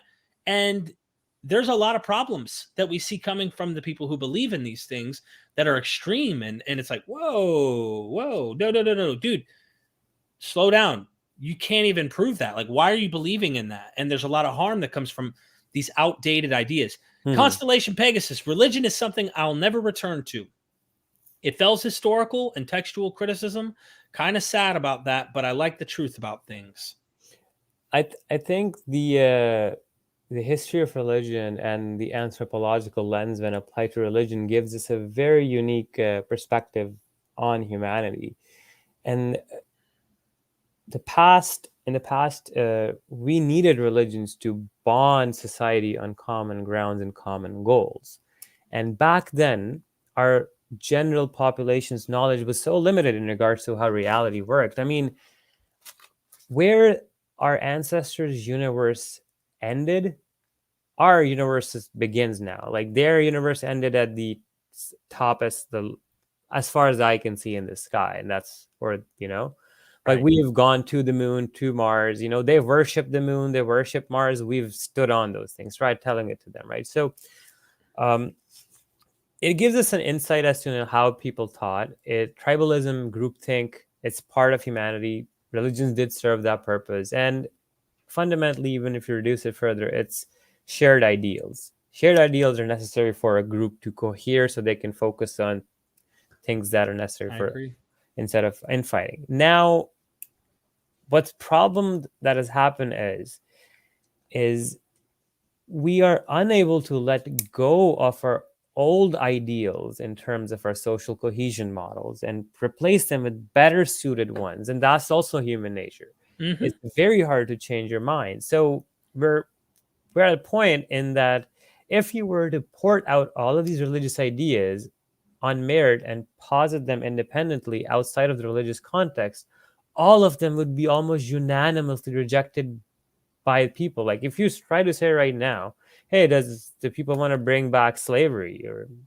people will like cancel you, kill you, whatever. But when you think about it, slavery in Islam, in the Bible, it is objectively moral.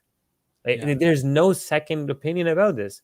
If you say it's objectively immoral, then God is immoral, right? So people recognize that they internally recognize that. The way they can express it, it's going to take some while, but I feel like over time, these religions will be replaced by modern day ideologies as well, the same way, similar ways.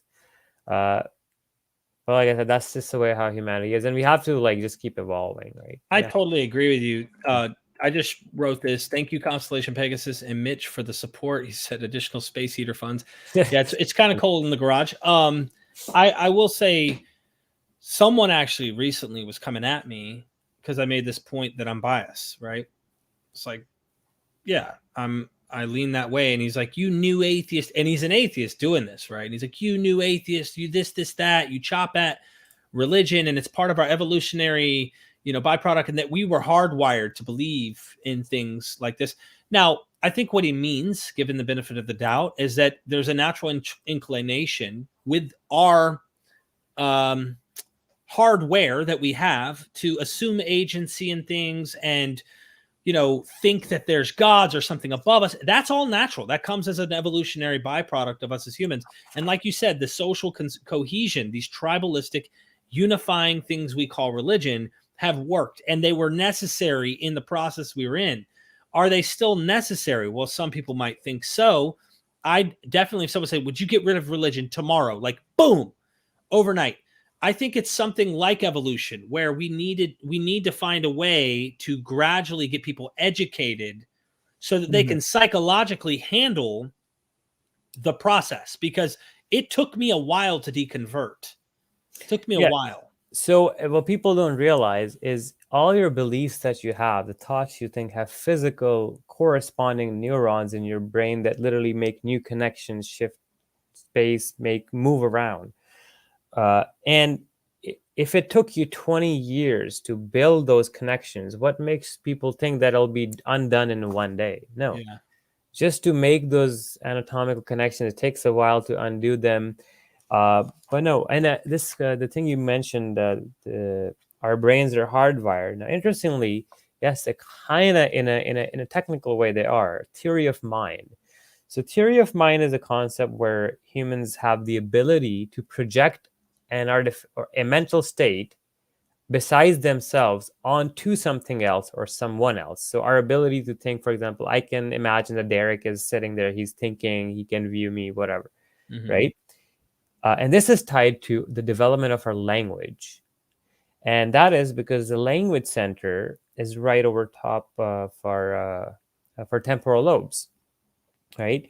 Now, funnily enough, we've noticed that people who suffer from brain conditions that might create a deficit in the language center or change that structure also show a decreased perception or ability to believe in gods and angels. So, i.e., people who sort of are on certain autism spectrum disorder, they might Fragile X, trisomy 21. So these people might actually perceive the theory of mind differently. So yes, there is a part of her brain that is geared towards that, but it's not just one specific point. It's an amalgamation of connections of talking. But the idea that the why God or the where it comes from, it totally makes sense from a psychological evolutionary perspective. And that's the thing, right? When with the new atheism movement, like a lot of people, like even when I was younger, like 5 years ago, I was very angry at religion. Religion is just all pure bad, pure evil. But over time, we realized that no, religion has a history and it has an importance to our being and our survival as a species too. But we've come to a point now that the benefit that it added to us is turning into the negative, where now we've realized that have remembered that religions grew in periods where communication between populations was not easy. So ideologies or ideas would become stagnated in populations. Hence, they would adhere to those ideas so closely. And ideas were sacred at that time. Nowadays, with instant communication, you can get so much exposure so fast that these religions lose that allure. You know what I mean? Mm-hmm. Oh, you bring up another interesting thing is the world didn't communicate this way before. It was tribalistic, or there were certain there were still certain tribalistic things, even when Rome comes in politically. For example, Rome was even though Rome, just to give you a little history, is that they didn't care about ethnicity. They were like making Roman citizens out of almost anyone. They had certain procedures, but they'd be willing to even make enemies of Rome citizens and be political powers eventually. So they were willing to forgive enemies, which is I guess a progressive idea that is really interesting and provocative, which I'm reading a book right now where the rabbis and Jews at the time may have been influenced by pagan Rome more than we know. And she's making the case that even in conversion laws in Judaism, which is an ethnocentric religion, Jews will be supreme. And you see this throughout. Like you said, you felt better than everybody else because you're a Muslim. Better than me as a Christian. You'd say, well, they're people with a book. You might give me a category, but I was under you. Well, guess what? I thought the same thing of you when I was a Christian, and that I was, chosen, and I was an elect child of God, and that you were really deceived, my friend, and you're going to end up in hell. You know what I mean? So I had these ideas. Are those really good things that we should have in the world, where we think our neighbor is going to hell and potentially needs, if they don't have our ideology? Or is religion, if it's still going to survive, it has to adapt? So this is why we're having a problem with a lot of fundamentalism, not only with Christianity in America. I can speak from where I'm from, but where you're from in Pakistan, the extreme fundamentalism is going to have to change, or we're going to have a problem. It's going to have to change. At the end of the day, Darwin's principle, the fight of the fittest, the fittest survive. And ideologically, if you're adhering to an ideology that's not fit in the game of ideologies, if it's the weakest ideology or it's the one that adapts the slowest, it's gonna die out. And that's the point, right? Like the same with organisms and evolution. There's ideas evolving, ideas have wars, and eventually it's the same game of the fittest, survival of the fittest. I think, isn't it true? Survival of the fittest is actually about change, right? Because most people think it's who's the strongest and toughest is going to win. No, it's who will adapt to the environment. It is about mutation. Are you going to mutate? Will the religion change? I don't care that people are theist, deist, pantheist, panentheist, atheist, agnostic. It doesn't matter. What matters is, what is this ideology? How is this impacting you and the world that we live in, and how you view your neighbor?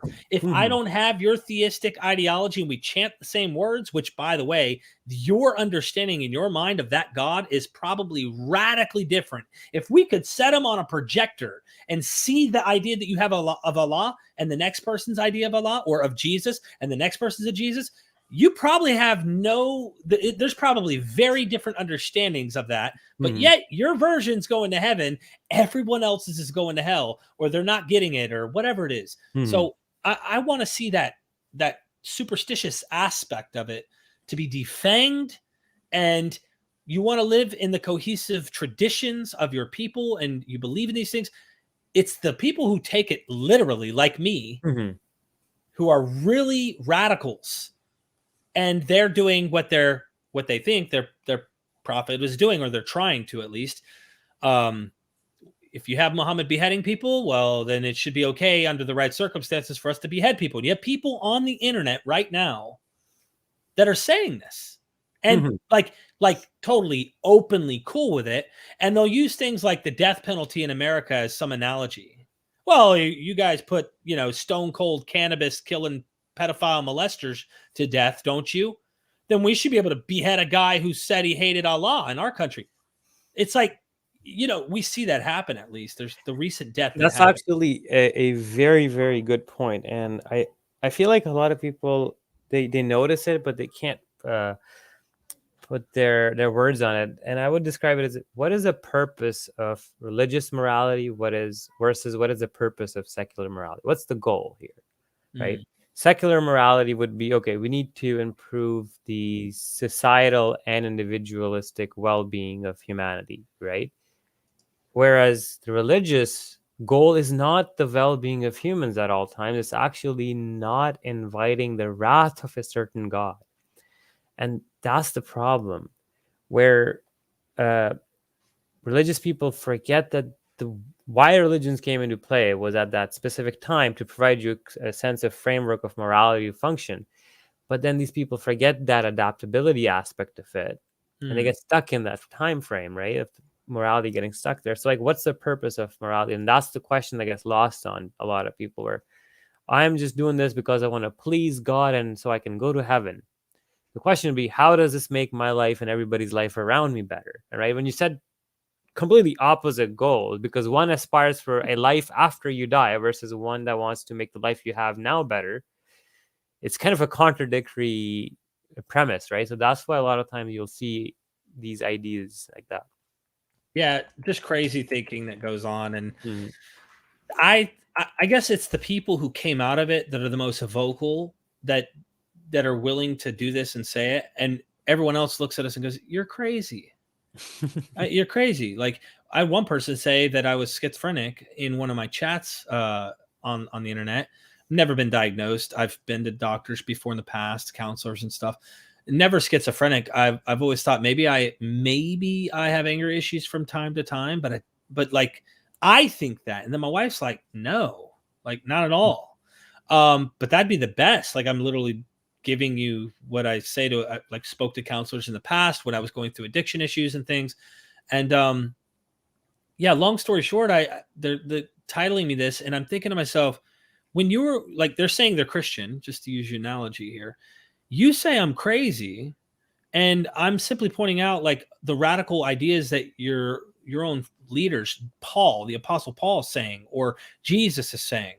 Do you believe in them? Do you think they're crazy? I mean, like, you have someone like Paul who's willing to go, according to his own letters, Mhm. be literally lashed 39 times, I think 5 different times or 3 different times. I can't remember the exact amount.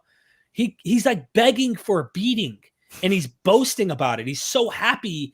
There's even this possible reference to stigmata in the community, that they're Oh, yeah.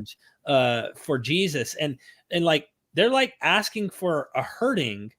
Is that psychologically okay and normal? Are we going to diagnose them with schizophrenia at the end of the day? Well, I guess Christians need to start acting more schizophrenic if they're going to be like their leaders. No, I don't want that. I'd rather them become progressive and say, let the woman preach in the church. Okay, don't Mhm. make her be silent. Don't make them wear head coverings. Like, there are some churches, the one I was associated with, that excommunicated me. The women, it was voluntary, they didn't force it, wore head coverings. This is Christianity, bro. Mhm. This isn't Islam, which you would expect. Mhm. They're wearing the little head coverings in the church. Well, like even like 200 years ago in the West, like you'll see like just a general outfit, like women would cover their hair like a hat or like a piece of cloth a couple of 100 years ago. And like there's cultures and stuff too, but like when you do look at the history of veiling, I mean it's pretty clear what it's done for. It's not to liberate or give women freedoms, it's actually to box them in and lock up their sexuality. And I mean as soon as you cover somebody's face, the individual's body language is gone. 80-90% of communication is impossible with them. Their sense of person disappears, and that's what it is, Yeah. right? And that's just quite sad. I mean, I've read it, and this is the thing. Like, when I was in Pakistan, and the thing is, my family isn't like they're uneducated people. Like, my dad's a pilot. Like, he's for 35 years, he's flown fighter jets to transport planes, whatever. Uh, like, my other family members, some are doctors, one's a quantum physicist, so many very educated people. But at the dinner table, at times, these doctors, they'll start saying stuff like, like about apostasy laws and blasphemy laws. Like, it's just is sad. Like, how does this happen? The compartmentalization of knowledge and stuff. What makes me sad too.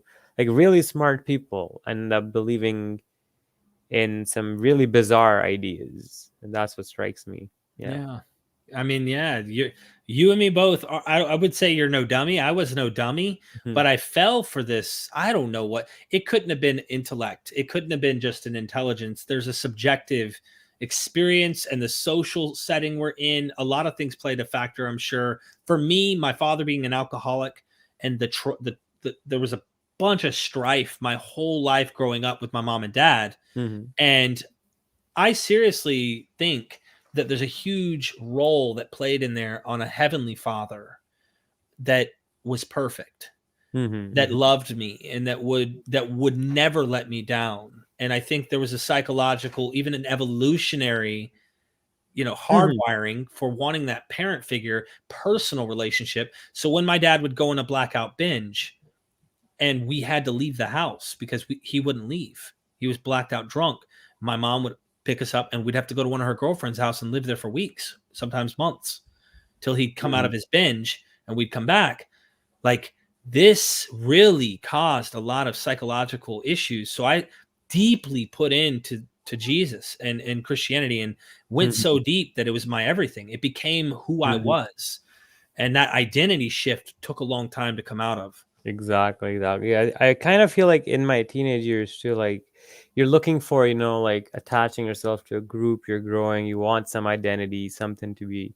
So I feel like that time, like religion was like, you know what, I'm going to become religious, God's going to love me and my parents will love me. And also in Pakistan, the society kind of praises you for being more religious, so that it kind of pushes you more into the thing. But yeah. Yeah. Thank you, Placebo Prince, for the super Thank chat. you so much. I want everybody to know right now. Oh, where did it go? Here it is. Adding to stream. Look, I was searching 72 virgins to try and find it for you. Go to Abdullah Samir's YouTube channel and check out the series. I hit videos. I didn't see the series. It was hard for me to find. Maybe on the playlist, I think. Yeah. So I went, right here. Maybe this is it. Epileptic, right here.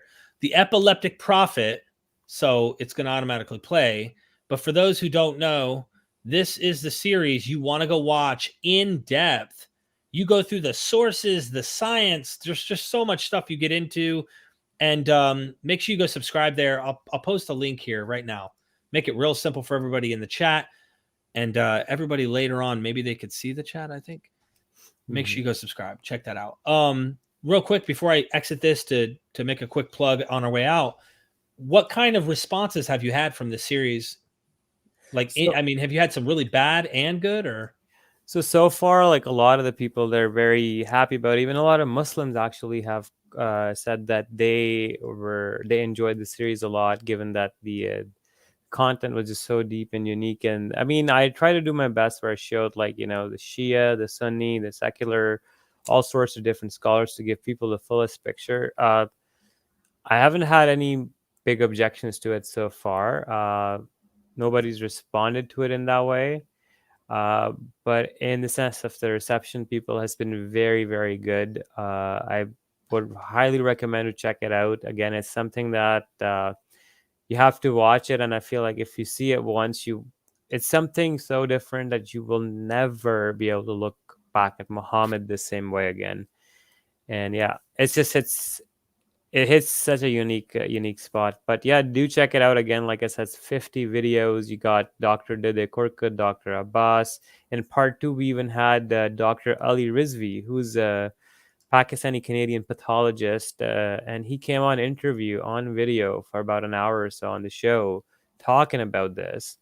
And then we have Dr. Abbas Sadrian's videos. We have patient videos. As you can see, there's Dr. Ali Rizvi. Huge shout out to him as well. So yeah, we have our experts in there. Don't miss out. A very, very important series. It took about like good 4 years of work to make this. Yeah. Wow, man. Please go check him out. Is there any way to support you? Do you have any way, or?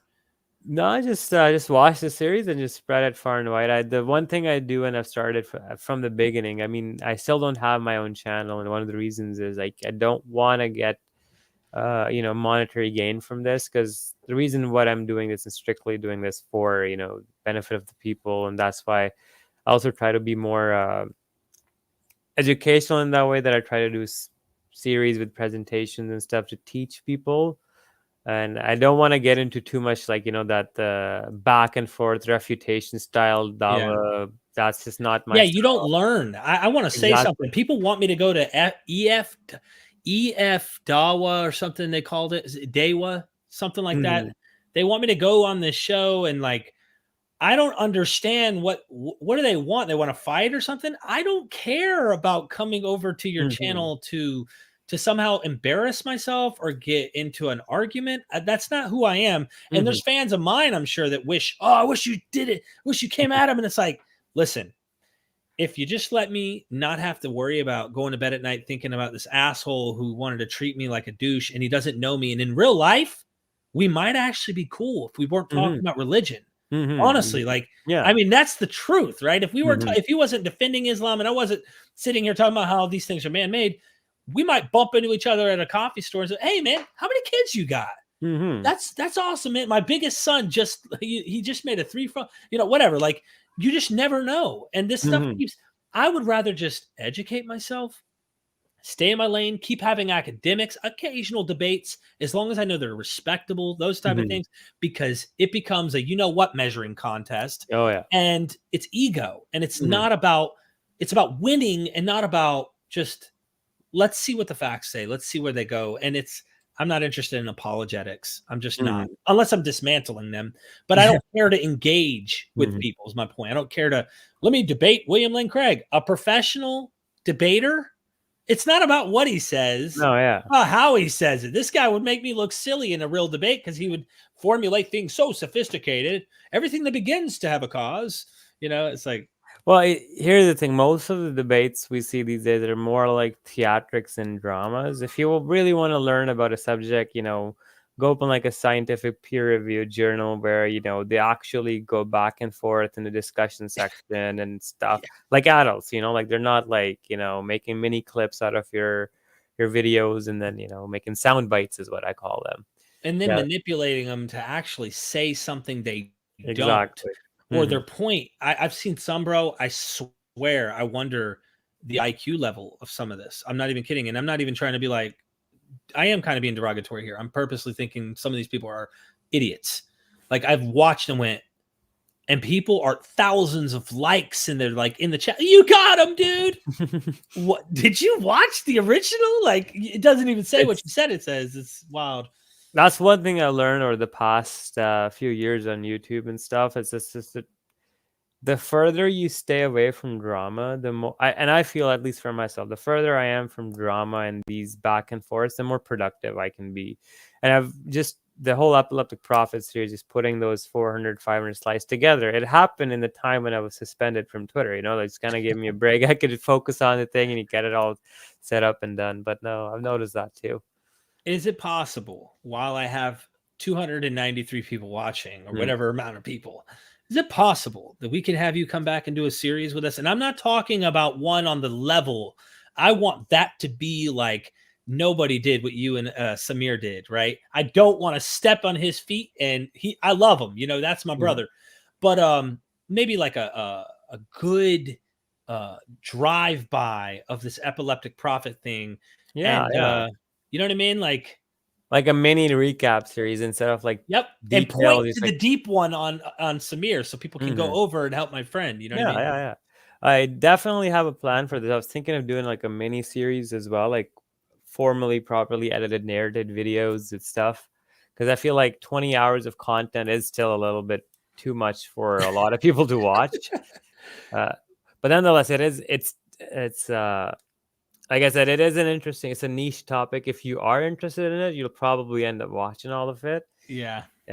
But it does. I definitely need to shorten it up and make the top 3 points of each claim, and definitely do a series with you. I mean, there's so many things you can talk about. You should do like a funny things in Islam episode or something. You can just have a good laugh and you just go over all the silly stuff in the literature, or you can pull out all the Bible comparative silly stuff, and we can be like, who's more silly, Bible versus Quran or something like that. Face off.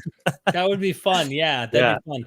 Definitely. There's some sayings that Jesus said that people want to downplay what he said, but yeah, we have so much to say. So I hope everybody goes and checks that out. Really seriously appreciate you joining. Also, everybody consider becoming a patron. I literally just added another video tonight, and I've got some right now that I did with James Tabor. And this is the video that I did right here. Apostle Paul in the healing world. He's dealing with Asclepius. How did he feel about his Gentiles who needed to go to a doctor? Because every medicinal lane in the first century had its god attached to it. So how is he going to go to these temples of Asclepius and here that's where you go to your doctor or to a healing or to a magician or whatever, and here he is, a monotheist who's claiming the God of Israel is the one true God. How would Paul feel about this? And did he do these things? Man, we take a deep dive on this. That's just one, and there's so many videos. You go down, you just hit next, load more on it, and go on and on and on. Thank you so much for joining. Is there anything else you'd like to plug before we go? I mean, I would like to compliment you and the work you're doing, man. You're amazing job. You're getting all these academics in, you're elevating the conversation. That's what I'll say. You're elevating the level, the caliber of dialogue we need in this field, Yeah, and I mean, like, we've seen all the YouTube kiddo, yapping away. That we've seen enough of that, and what you're doing is just outstanding. It's different. Like the fact that you were able to get Sean, Anthony, Marin, and all these big scholars that people that you wouldn't expect to be coming on YouTube, that you were able to get these people to engage the public. It's very commendable. And I like the way you're bridging the gap between the public and the academics, because I feel like a lot of the times, most of the people, when they read academic writings, they kind of get discouraged because of the lingo or the way it's phrased. But the way you put the academics right there in front of the people that can interact with them, and then the academics, when they speak in a more relatable way to people on this platform, it really, really brings fruition. So I really compliment you for what you're doing, man. Thank you, man. That I really appreciate that. That means a lot to me. I work really hard to try and do that, and I'm going to continue to do that and bringing more ideas to the front. That is my goal, is to take highly complex and simplify for more people to be educated. And, maybe they'll figure out that they have all that it takes, that they have all that it takes. And, we have all that we need as a creature, social creature. So I would love to see more people at least be like, wow, I still believe in something. Like my wife believes in something. I don't go inside and go, all right, we're going to argue about this again tonight. No, like she thinks there's something more. She believes in a higher power or something, an energy, a force, whatever, like kind of a Spinoza's God, right? Okay. I love you, baby. I love you. And that's not going to change. And I don't care that my audience does, I want them to be more educated. I think we can all grow together. So I want to thank you for the time and effort and energy you put into this, especially with the antagonism that I know you have to deal with.